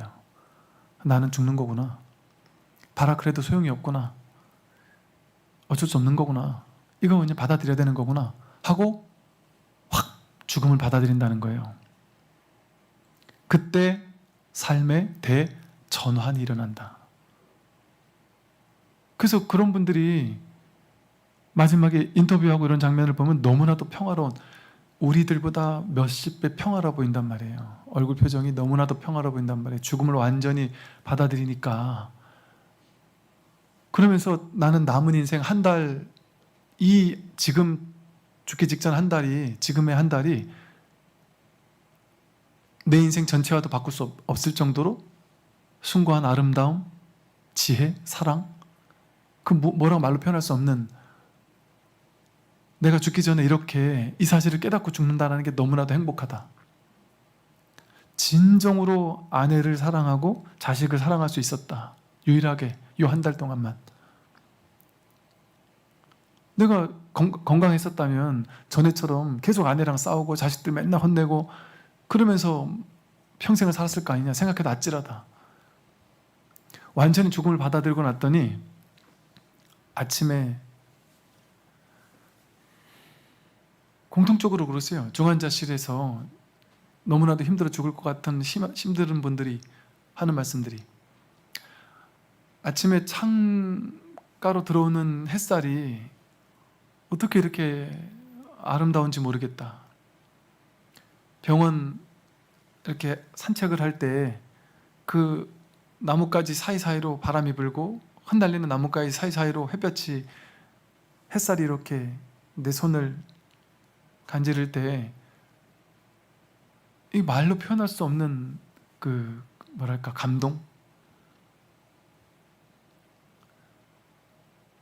이게 진짜 감동이거든요. 이게 진짜 나거든요. 근데 그걸 비로소 그때 깨닫는단 말이에요.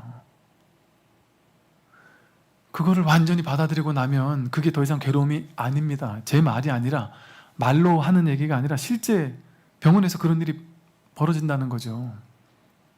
죽음을 완전히 받아들인 사람은 깊은 고요 속에서, 완전한 받아들임 속에서 더 이상 죽음을 두려워하지 않는다는 거예요. 고마워한다, 축복한다, 너무 감사하다라고 얘기한단 말이에요. 나는 사랑을 받은 사람이라고 얘기한단 말이에요. 남들은 그냥 죽는데 나는 이렇게 몇 달이라도 이렇게 내 삶을 되돌아볼 수 있는 시간을 가질 수 있어서 너무나도 감사하다 한단 말이죠. 여러분 생각에는 스님이 자기 인생 아니니까, 남들이 죽는 거니까 자기가 죽지 않으니까 저렇게 쉽게 얘기하겠지라고 얘기할지 모르겠지만, 그게 사실은 죽는 게 아니기 때문에 나도 모르는 사이에 그 죽음을 확 받아들였을 때는 죽음과 내가 둘이 아니다라는 사실, 삶과 죽음이 둘이 아니다는 사실을 나도 모르는 사이에 깨닫게 되니까 그렇게 고요해지는 게 아닐까요? 우리는 죽을 수 없습니다. 불생불멸, 무생법인이 부처님 말씀의 핵심이잖아요. 내가 없는데 어떻게 내가 죽어요? 죽고 사는 그 바탕에 죽지도 않고 살지도 않는 그게 진정한 자기인데, 우리가 착각해서 한 생각으로 이게 나라고 생각하니까 이게 늙고 이게 병들고 이게 죽는다, 이게 오늘은 잘 살았고 내일은 못 살았고 하는 망상을 진짜라고 여기니까 그 죽고 산다라는 환상이 일어났던 것뿐이에요. 그래서 이 최악의 괴로움에서 더 이상 나는 해결할 수 없을 때는 이걸 통째로 허용하는 게 뭐예요? 통째로 허용한다는 게 이 진실과 하나가 된다는 얘기예요. 이게 불이법을 설명하는 거예요. 불이 중도를 설명하는 거예요. 받아들이라고 하니까 그냥 어디 뭐 뉴에이지 서적이나 자기계발서 같은 거에 받아들이면 좀 낫다, 그거를 얘기하는 게 아니란 말이에요. 제가 받아들임이라고 말할 때는 받아들임이라고 어쩔 수 없이 말로 표현해야 되니까 받아들임이라고 표현했지만, 내가 저 상황을 받아들이는 그걸 얘기하는 게 아니에요. 매 순간에 우리의 삶의 본질은 받아들임이잖아요. 여러분 지금 매 순간 받아들이고 있으니까 여기 지금 이러고 있는 거 아니에요. 매 순간 받아들임이 자기의 본질이거든요. 내가 저것을 받아들인 게 아니에요. 그냥 이 전체가 나거든요. 전체가 하나거든요. 받아들임이라는 말은 뭐냐면 이것이 저걸 받아들이는 게 아니라 받아들일 내가 없고 받아들이는 것이 없어서 그게 하나가 되는 게 진짜 받아들임이에요. 그게 불이 중도고, 그렇게 하나가 되는 것, 그게 이 법이란 말이에요. 그게 마음이란 말이에요. 그 딱 받아들여서 하나가 되는 그 불이법이 마음이잖아요. 그러니까 한 마음이라고 하잖아요. 한 마음, 일진법계, 오로지 하나의 진실한 법계뿐이다. 그 하나가 됐을 때는 뭐밖에 없어요? 통증이라고 내가 해석하고 이름 붙인 그걸 알아차리는 것밖에 없어요. 들릴 땐 들리고 볼 땐 보고, 이 모든 것들이 나를 살아있게 하잖아요. 이 모든 것들이 이렇게 그냥 깨어있음이에요. 그냥 이 깨어있음 뿐이에요. 이 삶은, 세상에는. 나라는 게 여러분이 생각으로는 내가 산다 이러지만 그 생각을 내려놓고 진짜 지켜보면 진짜 내가 누구인가를, 진짜 지금 여기서 진짜는 뭐지? 왔다 가는 거 말고, 생겨나고 사라지는 거 말고, 인연 따라 오고 가는 거 말고, 왜냐면 다 몸도 왔다 가고 느낌도 왔다 가고 통증도 왔다 가고 공황장애도 왔다 가고 생각도 왔다 가고 다 왔다 가잖아요. 근데 그 모든 게 올 때 왔다고 알고 갈 때 갔다고 알고 왔다 가는 줄 아는 그 알아차리는 그놈은 모양이 있습니까? 생각 그 크기가 있습니까? 그게 나고 죽습니까? 오고 갑니까? 아플 때는 그게 없습니까? 그게 먼저 있는 거 아니에요? 먼저 있는 거? 그럼 그걸 또 있다고 할 수 있어요? 없다고 할 수 있어요?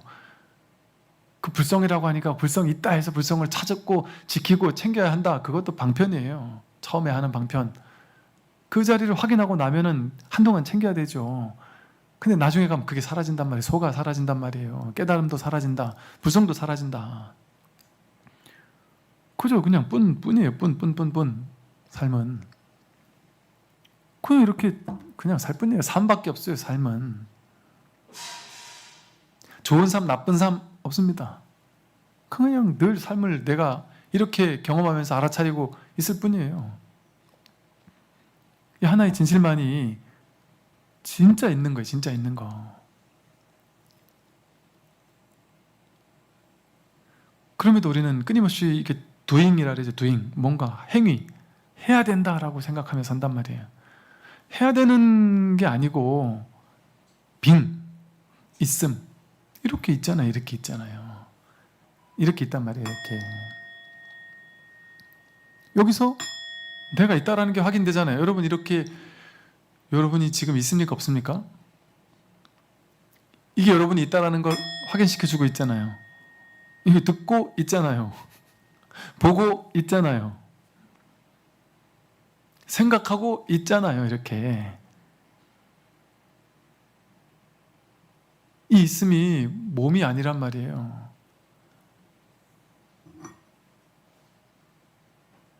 이건 보이고 들리지 않는 거예요. 이걸 진정한 자기라 그래요. 그러니까 이거를 깨닫는 것만이 나를 죽고 사는 문제에서 해탈시켜요. 그러니까 근원은 이 공부뿐이에요. 이 택법각지, 이 법을 택하는 이 선택, 이 놀라운 선택, 유일한 선택. 이 똑같은 얘기예요. 내년에 이사를 가는데 전셋값이 1억 넘게 올라 월세를 가야 되는데 부담이 큰데요. 제가 나가 돈을 벌어야 하는 것도 부담스럽고요. 그냥 벌면 돼요.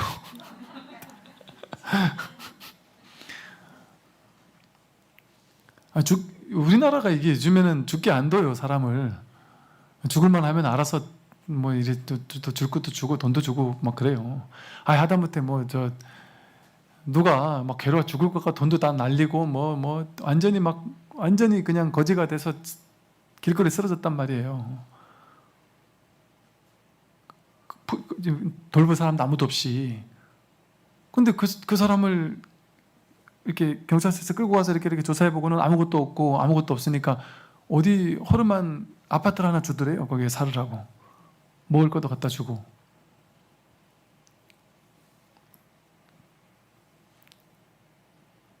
하늘을 나는 새도 알아서 사는데 사람도 살게 돼 있습니다. 그래서 우리가 막 생각, 고민 안 해도 삶은 내가 사는 게 아니라 저절로 사라집니다. 저절로 사라지고 있잖아요. 요 하나만 더 말씀드릴게요. 그 일면식도 없는 사람이 갑자기 어떤 그 여성분을 갑자기 들이닥쳐서 막 밑도 끝도 없이 아주 심하게 폭행을 좀 과도하게 하셨나 봐요. 그래가지고 그때부터 이분은 이제 직업도 그만두고 그 두려운 마음, 막 불안증, 막 이게 정신이 거의 막 나갈 정도로 괴로운 상황 때문에 집 밖을 나가지도 못하고 신변 요청을 하고 해도 경찰서에서도 할 수 있는 게 항상 옆에서 이렇게 막 어디 해줄 수 있는 게 아니잖아요. 그러니까 그냥 걱정하지 마라, 기다려라. 뭐 핸드폰 추적은 돼 있다. 뭐 이런 정도로 조언만 해주지 뭐 어떻게 확실한 답을 주지 못하더라는 거죠.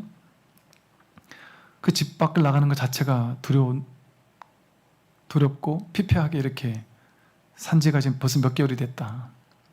정신과도 다녔지만 안 되고 죽으려고 자해도 해봤지만 마음처럼 쉽지 않다.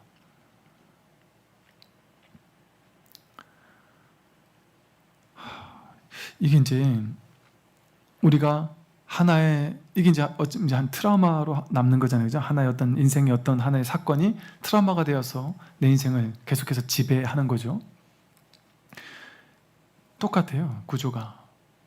우리도 똑같은 이런 일들이 있습니다. 크고 작지만 어떤 사람은 크고 어떤 사람은 작지만 누구나 트라우마에 다 걸려 있어요. 그리고 이럴 수 있을 것 같아요. 우리는 한 번도 당해보지 않으니까 이런 걱정이 없고 살잖아요. 자유롭게 그냥 집 밖을 나가잖아요. 집 밖을 나가는 거는 아무것도 아닌 일이죠. 슈퍼 가서 뭐 사 먹고 들어오는 건 아무것도 아니고 식당 가서 밥을 먹고 들어오는 건 아무것도 아니에요, 우리에게는. 그런데 이렇게 한 번 당한 사람에게는 집 밖을 나가는 게 어마어마한 용기일 수도 있겠죠. 그죠? 사실은 이게 어떻게 이걸 해결해 줄 수 있겠어요? 지금 조금은 시간이 필요할 수 있겠지만 이 또 마찬가지예요. 이게 그 당시에 그 기억, 생각 그거를 지금까지 내가 놓지 못하고 있는 거잖아요. 그게 사실은 한 번 일어났던 왔다 간 것인데 인연따라 왔다 간 것인데 그 후유증이 오랫동안 남는단 말이에요. 업장처럼. 다른 방법 있겠습니까? 병원 간다고 뭐 해결이 되겠어요? 약을 먹는다고 해결이 되겠습니까? 이게 해결이 잘 안 돼요. 근원적으로 내가 누군지를 확인하는 것밖에 없어요. 근원적으로는. 물론 시간이 어느 정도 해결해 주겠죠. 그죠?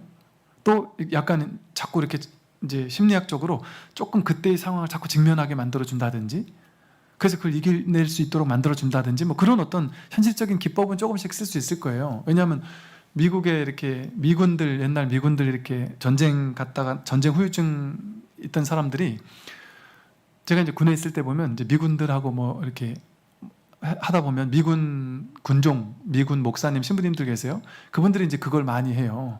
그러니까 전쟁 후유증을 겪었던 사람들이 평생을 그 막 도망치고 집에 있으면서도 폭탄이 떨어질지 모른다라는 그런 두려움에 사로잡히고, 그러다가 아내에게 이혼당하고 혼자서 막 두려움에 떨며 사는 그런 군인들이 있다 그래요. 그래서 그런 사람들을 이렇게 자꾸 이렇게 치유 기법으로 이렇게 직면하게도 해주고 다양하게 이렇게 해줘서 조금씩 낫게는 해준다고 하는데, 완전히 낫기는 쉽지가 않대요. 그럴 것 같아요. 완전히 낫기는 쉽지 않을 것 같아요. 또 시간이 어느 정도 지나면 어느 정도는 해결이 될 수 있겠지만, 그러면 이때는 이제 이분도 이런 거예요. 그러니까 너무 힘들고 할 게 없으니까 그냥 이것저것 해결될 수 있는 게 없을까 찾고 찾다가 그냥 이렇게 법문을 듣고 있었나 보죠. 모르겠어요. 제가 느끼긴 그렇습니다. 내가 그 옛날 기억, 생각, 거기에 지금 그 동일시 하면서 그 어떤 괴로웠던 기억을 지금까지 그게 나에게 영향을 미치고 있잖아요. 이것도 하나의 생각이거든요. 지금 이 영향을 미치고 있단 말이에요. 그런데 이거를 억지로 없애려고 한다고 되겠습니까? 없애려고 한다고 되지가 않는단 말이에요. 지금 이러한 현실에 대해서 그냥 온전히 그냥 허용을 하고, 그러면 내가 할 수 있는 게 뭘까? 말 그대로 이제 택법각지라고 했잖아요. 법을 택해서 이거를 내가 유의조작으로 없애려고 하는 노력이 쉽게 잘 안 된단 말이죠. 그러니까 이거를 문제 삼지 않는 거예요. 그냥 냅두는 거예요. 그냥 내버려둬. 냅둔다, 내비둬라, 방아착한다. 근데 방아착이 내려놔라, 이게 억지로 내려놓으라고 애쓰면 안 돼요. 그건 조작하는 거니까. 그러니까 그건 냅두고 내가 할 일 하는 거예요. 근데 여기서 내가 할 일이 뭐가 있을까요? 마음 공부하는 것밖에 없어요. 왜? 내가 누군지를 깨달아. 이 괴로움의 원인이 뭔지를 눈 떠야 된단 말이에요. 내가 누군지를 눈 떠야 된단 말이죠. 그래서 이 몸, 느낌, 생각, 의지, 의식, 과거, 미래, 이 전체가 허상이라는 사실을 직접 깨닫는 것만이 여기서 노연하게 만들어줘요. 옛날에 부처님 당시에 어떤 비구니 스님께서 수행을 하다가 아라한과를 증득했어요. 아라한과를 증득한 비구니 스님이 당신 방에 이제 하루 일과를 마치고 당신 방에 이렇게 들어왔는데, 그 스님을 옛날부터 좋아하던 어떤 남자가 몰래 잠입해서 숨어 있다가 이 비구니 스님을 겁탈을 했어요. 그런데 이 스님은 아라한과를 증득을 한 스님이세요. 근데 그것을 그냥 있는 그대로 이제 자연스럽게 이렇게 부처님께 말씀드리고 그러고 그냥 이렇게 평범하게 또 그냥 살아가거든요. 그게 이분한테 그렇게 크게 영향을 미치지 못하더란 말이죠. 뭔가 마음 공부를 통해서 자기의 근원이 무엇인지, 근원이 누구인지, 내가 누구인지를 깨닫는 일, 이런 것만이 아까 말씀드렸던 정말 말기 암 판정을 받고 내가 정말 도저히 그 어떤 걸로도 해결할 수 없는, 세상에 그런 일이 많은 것 같아요. 병원에서도 해결해 주지 않고 그 누구도 해결해 주지 않는 문제들. 그러면 이제는 취사간택으로는 안 된다는 거거든요. 어떤 방법도 안 된다는 말은 뭐예요? 취하고 버리는 걸 가지고는 해결이 안 된다는 거예요. 이거는 취하고 버리는 문제, 이걸 내가 없애야 된다라는 이 방식으로는 안 된다는 거거든요. 그러면 무분별지를 쓸 수밖에 없어요. 반야지혜. 이거를 거부하려고 하는 그 마음 때문에 내가 거부가 안 되니까 괴롭잖아요. 거부하려고 하지 않으면, 이게 두 번째 화살이거든요. 이 문제 때문에 괴로운데 이게 거부 안 되니까 더 괴로워요. 이 두 번째 화살. 거부하려고 하는데 거부 안 되니까 괴로움. 그게 또 나를 또 죽인단 말이에요. 그 사람은 한 번 나를 폭행했는데 나는 그동안 몇 개월 동안 계속 내 기억, 생각 때문에 그 생각이 나를 계속해서 힘들게 만든단 말이에요. 그래서 이 전체를 이미 온 것에 대해서 온전히 받아들이고 온전히 이 속으로 들어가서 이게 무엇인지를, 이게 진짜 나를 이렇게 두렵게 만드는 것이 맞는지를 그냥 있는 그대로도 통찰을 해야 된단 말이에요. 있는 그대로 봐줘야 된단 말이에요. 이걸 자꾸 두렵다고 회피할 게 아니라 지금 여기 뭐가 있는지. 달마에게 해가가 괴롭습니다 했더니 괴로운 마음을 가져와라, 내놔봐라. 그러니까 찾았단 말이에요. 괴로운 마음 어디 있지 하고, 이렇게 이 괴로운 마음이 어디 있는지를, 이 두려운 마음이 어디 있는지를 자꾸 직면하고 찾아야 돼. 여기서 그것과 같이 있어줘야 된단 말이에요. 있는 그대로 보고 직면하고 허용하고 그것과 완전히 하나가 돼야 된단 말이에요. 그래서 수많은 경우에는 이렇게 최악의, 그 누구도 답을 낼 수 없는 최악의 괴로움까지 갔다가 문득 깨어나는 사람들이 세상에는 많이 있기도 합니다. 그러고 나서 이제 모든 문제가 해결이 되는 경우도 있고, 혹은 내면의 모든 문제는 해결이 됐는데 그러고 나서 자연스럽게 또 자기가 죽을 때 돼서 죽음을 맞이하는 그런 분도 있고, 삶과 죽음은 어쩔 수 없어요. 제가 매정해서 이런 얘기를 하는 게 아니라 여러분도 죽고 저도 죽고 우리 다 죽어요. 어차피 조금 더 사느냐 조금 덜 사느냐 그 차이예요. 그러면 죽음은 아무것도 아닌 거예요. 원래 죽는 거예요. 그냥 원래 태어난 모든 사람은 원래 죽는 거예요. 죽는 게 당연한 거고 자연스러운 거고, 죽음은 괴롭고 두려운 무언가가 아니죠. 진리지요. 그냥 진리. 그 오고 갈 뿐이에요. 그냥 인연 따라 오고 갈 뿐. 그건 괴롭다는 건 자기 생각이죠. 죽음은 괴로운 거야 자기 생각이죠. 그냥 인연 따라 오고 가는 거예요. 죽음이 괴로운 게 아니고. 간단하게 하나만 하겠습니다. 마조록의 이제 14번째인데요. 석구 스님이 처음 마조를 참여하자 마조가 물었다. 어디에서 오는가? 오구 스님에게서 옵니다. 오구 스님이 석구 스님의 이제 스승이겠죠. 오구 스님에게서 옵니다. 오구 스님은 요즘에 어떤 법문을 하던가 하고 물었어요. 이게 이제 약간 전형적인 질문 같기도 한데, 그러면 이제 석구 스님이 왔는데 석구 스님에게 너희 스승 오구 스님은 어떤 법문을 하던가 물었단 말이에요. 그럼 이 마조 스님이, 그 스님이, 너의 은사 스님이 법문 어떤 식으로 하니? 어떤 법문을 하니? 뭘 배웠니? 이제 이런 게 궁금해서 물었겠어요. 법을 찾으러 오는 사람들은 전부 다 법을 궁금해서 오는 거잖아요. 그러니까 이 마조 스님도 법에 대해서 법을 설하고 있는 거예요. 법을. 오구 스님을 물어보는 게 아니란 말이죠. 오구는 요즘 어떤 법문을 하던가 하고 법을 한번 드러내보라고 이렇게 질문을 한단 말이에요. 그러니까 이 석구 스님이 이럽니다. 법을 한번 드러내봐라. 네가 가지고 있는 공부한 게 뭐냐? 법이 뭐냐? 이렇게 물어본 것과 다르지 않아요. 그랬더니 이 석구 스님이 이렇게 얘기를 합니다.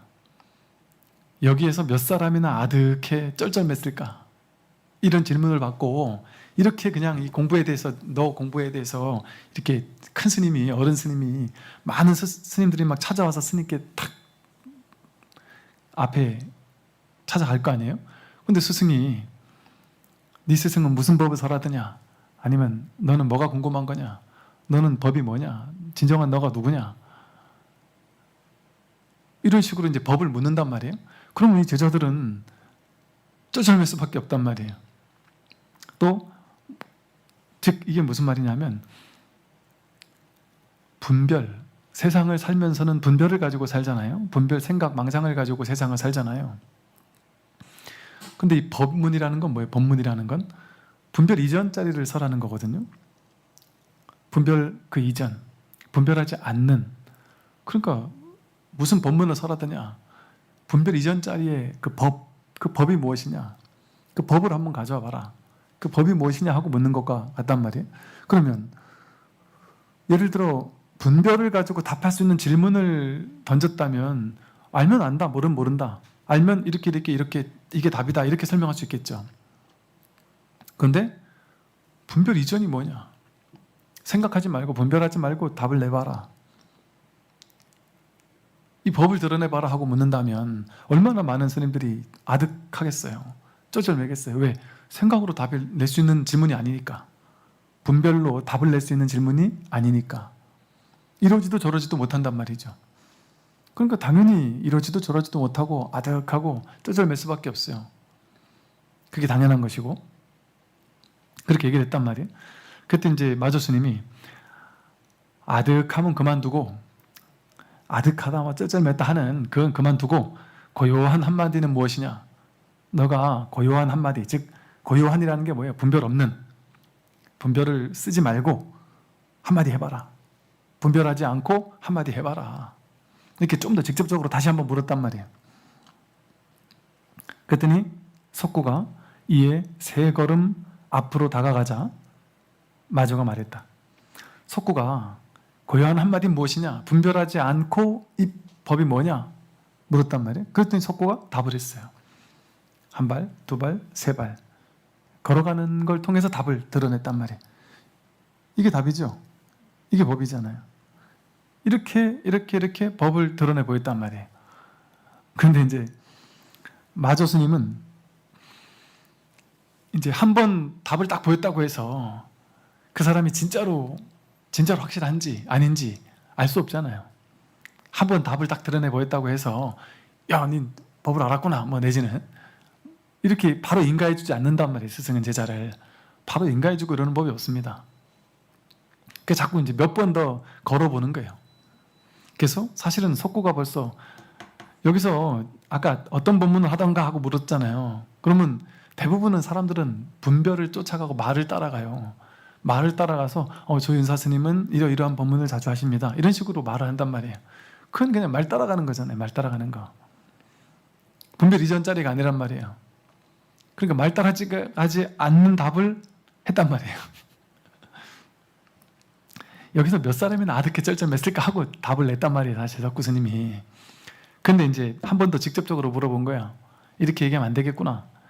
그럼 아득하면 그만두고 고요한 한마디를 한번 직접적으로 해봐라 했단 말이죠. 그랬더니 석구가 3걸음 앞으로 다가갔어요. 이렇게 딱 법을 드러내 보였단 말이에요. 아니, 그렇게 말고 어떻게 법을 드러내 볼 수 있어요? 말로 막 주저주저리 설명해가지고 법을 드러내 볼 수 있냔 말이에요. 그건 100% 틀린 거예요. 말로 설명을 하면.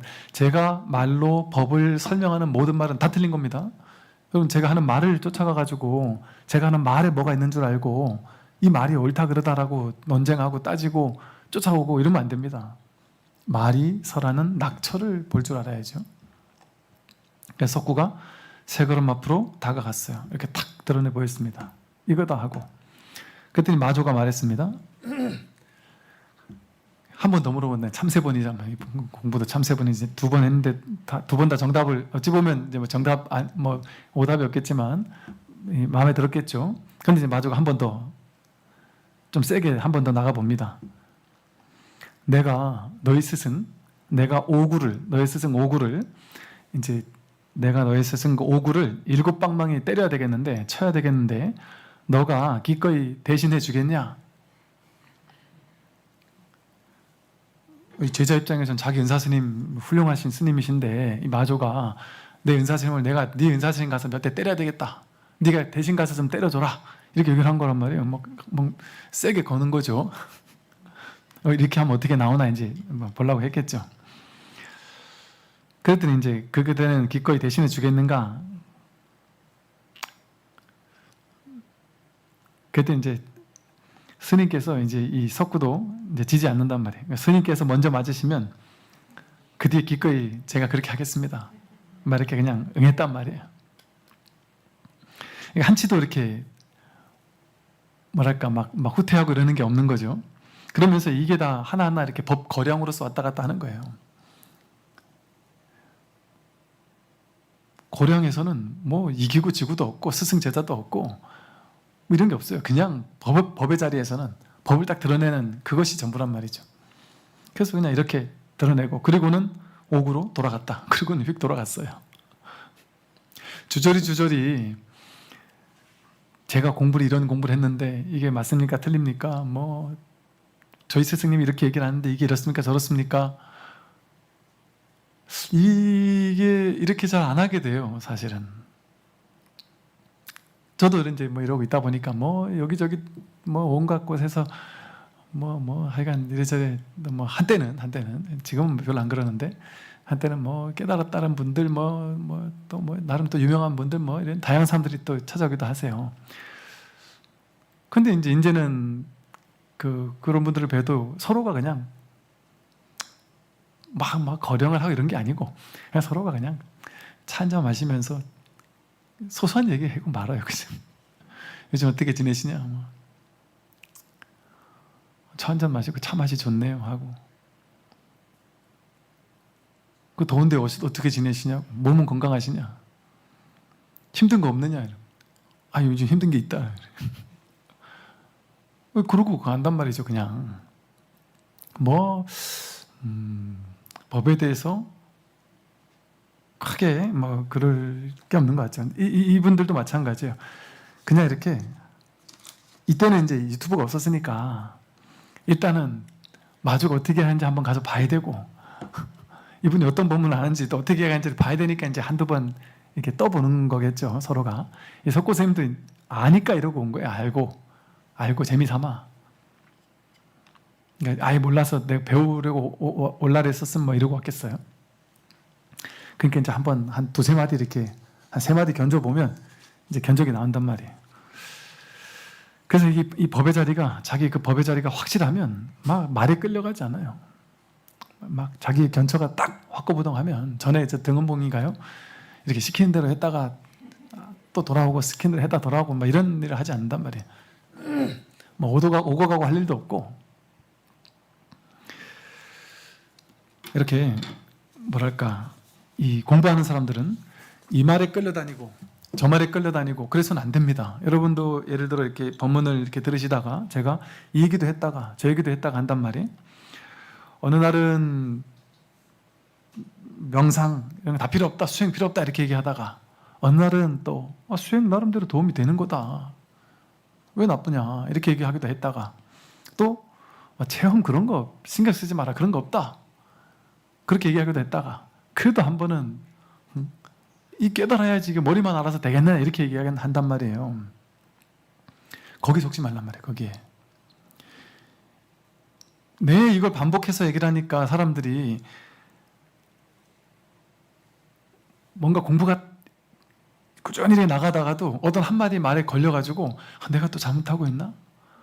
내가 이렇게 좀 안 되나 하고 막 또 상처받다가 안 됐나 보다 이러다가, 또 어떤 말 들으면 또 또 제대로 하고 있는 것 같다 이래 또 좋아했다가, 이게 꽤 오래 간단 말이에요. 그 말에 속는 거예요.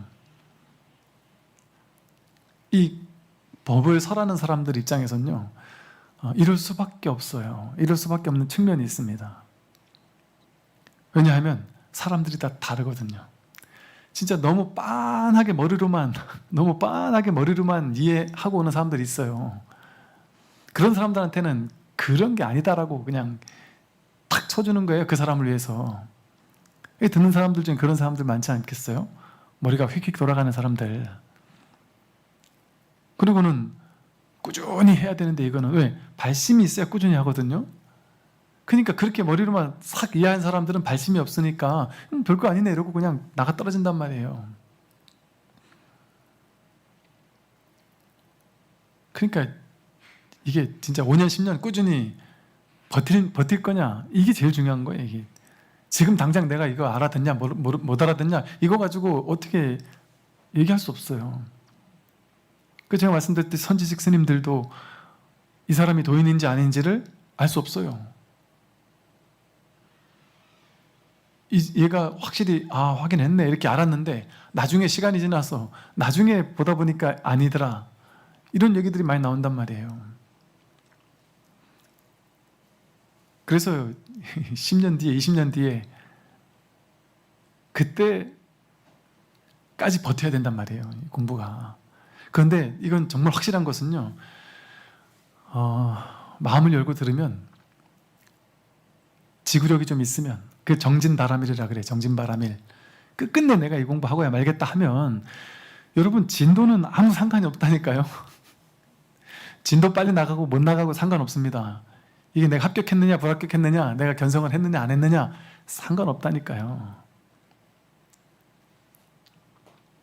그냥 끝내 내가 포기하지 않고 공부하겠다, 그 말씀이, 이게 제일 중요한 공부다, 이게 있느냐가 제일 중요해요.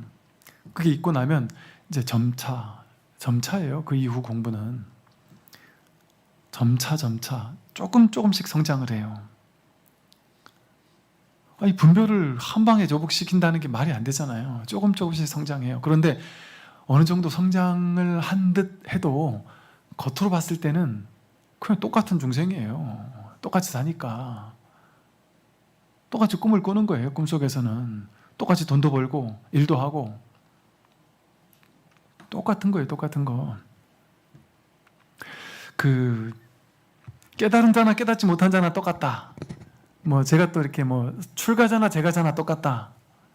그리고 우리 전통에 얽매면 안 되거든요. 불교는 스님, 뭐 스님은 스님이라는 전통, 또 깨달은 자, 뭐 이런 어떤 뭐 전통, 뭐 이런 게 있잖아요. 그래서 우리 생각에 스님과 제가자 원래가 달라. 스님들은 절에서 뭐 이렇게 사는 거야. 제가자는 또 이런 거야. 뭐 이런 식의 이렇게 편견이 있잖아요. 그거 다 편견이에요, 편견. 제가 보니까 똑같아요. 저는 다 만나보잖아요. 스님들이나 제가자나 뭐 다 똑같아요. 사는 게 다 똑같아요. 절집안에서 사는 건 뭐 엄청난 고귀할 것 같잖아요. 고귀할 게 뭐가 있어요? 다 똑같지. 저는 제 스스로 느끼기에 그냥 땡중? 이게 좀 적당한 것 같아요. 어찌 보면. 왜냐하면 전통적인 시각으로 봤을 때는 땡중이 맞아요.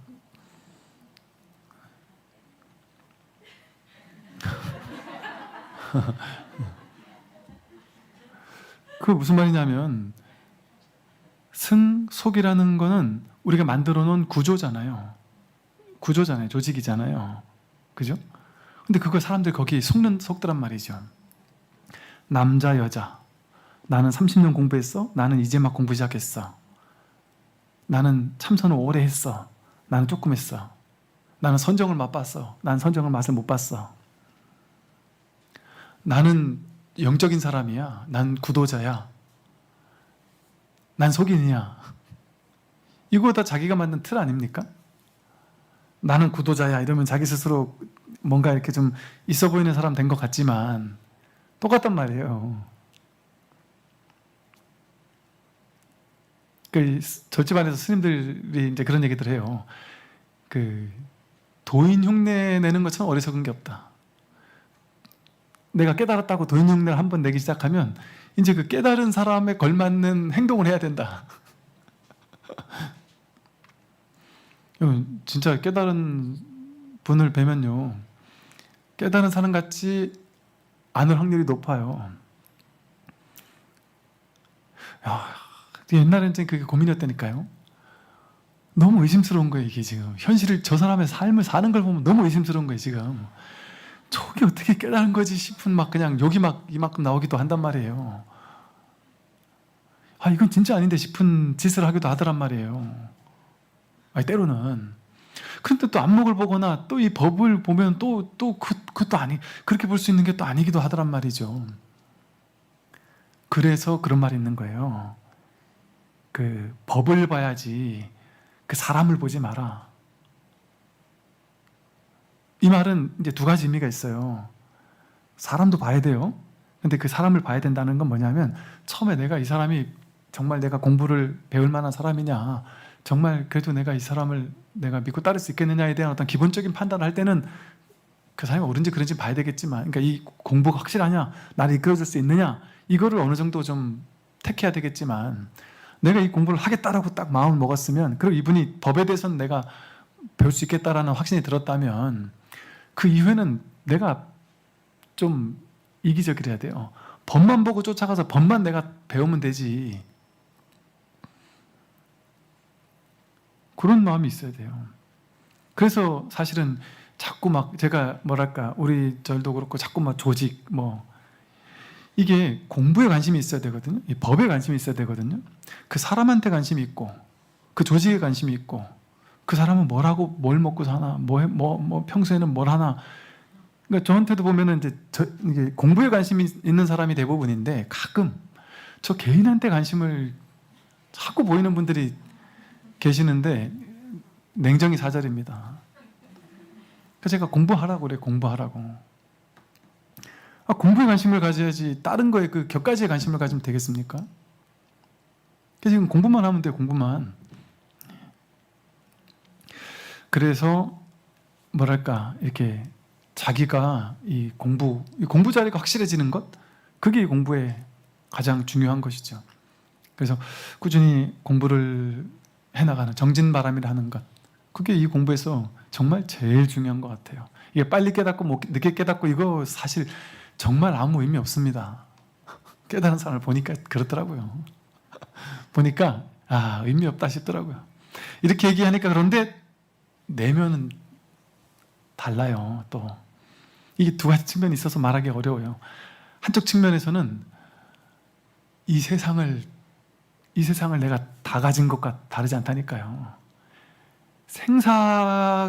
죽어봐야 알겠지만 생사가 진짜 해탈된다는 게 이거구나 싶다니까요. 진짜 문제가 없구나, 세상은. 그러면서도 한 번씩 업속에 끌려가서 문제 속에 들어가긴 하지만 딱 돌아올 자리가 확보되는 것과 돌아올 자리가 없이 계속해서 흔들리기만 하는, 여기 흔들리고 저기 흔들리고 계속 흔들리기만 하는 사람과 흔들리다가도 돌아올 자리를 확보하고 있다는 거는, 이거는 삶에서 엄청난 엄청난 차이예요. 내가 돌아갈 고향이 있는 사람과 없는 사람이랄까? 뭔가 이 법의 자리가 확보된 사람과 아닌 사람은 너무나도 달라요. 그러나 겉모습을 보면 그렇지 않아 보일 수 있단 말이죠. 겉모습으로서는. 근데 그걸 보고 공부를 하면 안 돼요. 그걸 보고 이게 공부가 됐냐 안 됐냐 이거 가지고 중심을 두면서 공부를 하면 안 됩니다. 제가 그런 걸 많이 봐서 그래요. 공부했다 하는 상이 있으니까, 우리들은 공부한 사람 이래야 되라는 상이 있으니까 공부했다는 사람 찾아가서 보니까 현실이 내가 꿈꾸던 도인이 아니에요. 그러면 공부 안 한단 말이에요. 저게 도인이면 나도 공부 안 할래, 이렇게 되더라는 거죠. 그런 경우도 있다라는 거죠. 그 사람의 잔해증은 보지 않고, 그 사람 내면에서 증득된 그 확고부동한 법의 자리는 보지 않고, 그러나 또 하나, 이 법의 자리가 확고부동하다면 현실은 이제 차차 바뀌어요. 현실은 법은 뭐 단박에 깨치더라도 현실은 차차 바뀌어요. 그래서 우리 아라하니 오염이 있을 수 있느냐 뭐 이런 얘기 있듯이, 처음에는이 아니에요. 한동안은 꽤 오랜 세월 실수도 할 수 있고 그럴 수 있어요, 당연히. 근데 그런 걸 보고서 내가 공부하지 말아야지 하고 신심 떨어질 필요는 없다는 거죠. 그 잔해증, 내면의 어떤 변화는 그건 자기만 알 수 있는 거예요. 그래서 이거를 과장해서 얘기한다면 정말 삼천대천세계를 칠보로서 가득 장엄하는 것보다 더 큰 공덕이 있어요. 이 공부는 당연히 더 크죠, 진짜. 여러분, 수천 수조원 이거보다 더 큰 공덕이 있다니까요. 그러니까 이 발심한 사람들은 내가 네 깨달을래, 네 천조 가질래, 그럼 당연히 깨닫는다래죠. 수천억 가질래, 깨달을래 하면 여러분 뭐 선택하겠어요? 깨달아 부처될래, 아니면 수조원 가질래 하면 뭐가 있겠어요? 부처 되겠어요? 수천억 가지시겠어요? 네? 수천억 가질 분도 계시죠? 안 계시신가? 그러니까 제 예상으로 별로 안 계실 것 같아요. 수천억보다는 부처를 선택할 것 같은데, 아닌가요? 아닌가 본데? 왜냐하면 수천억은 몇 년 쓰겠어요, 수천억 가지고. 30년, 50년 쓰면은 내가 죽든 돈이 없어지든 사라질 거 아니에요. 거의 부처가 되는 거는 생사를 해탈하는 건데 영원하단 말이에요, 이 공부는. 그렇다고 현실에 돈을 벌지 말라는 얘기는 아닌데, 자연스럽게 버는 건 최선을 다해 벌되, 왔다 가는 거는 실제가 아니잖아요. 왔다 가는 거는. 그러니까 금강경의 그 삼천대천세계를 칠보로 장엄하는 것보다 이 금강경 부처님 법문 사국의 법문 하나 수지독송하는 게 훨씬 더 헤아릴 수 없이 숫자로 헤아리지 못할 정도로 더 공덕이 크다 하는 말이 요만큼도 과장 같지 않아요. 요만큼도 과장 같지 않아요. 그 이상이다 싶어요. 제가 옛날에 금강경 처음 볼 때는 야, 진짜 이렇게까지 부처님이 뻥이 심하셨나 싶었었거든요, 옛날에는. 근데 지금 생각하면 진짜 그거는 말이니까 이렇게밖에 할 수 없구나. 그보다 더 심하게 얘기해도 부족해요. 부족해요. 이 공부는. 이 공부, 어떻게 이 공부를 우리가 만났을까요? 놀랍죠. 그래서 하여간 꾸준히 이 공부를 정진바람일 하시기를 바라겠습니다. 오늘 여기까지 설법하겠습니다.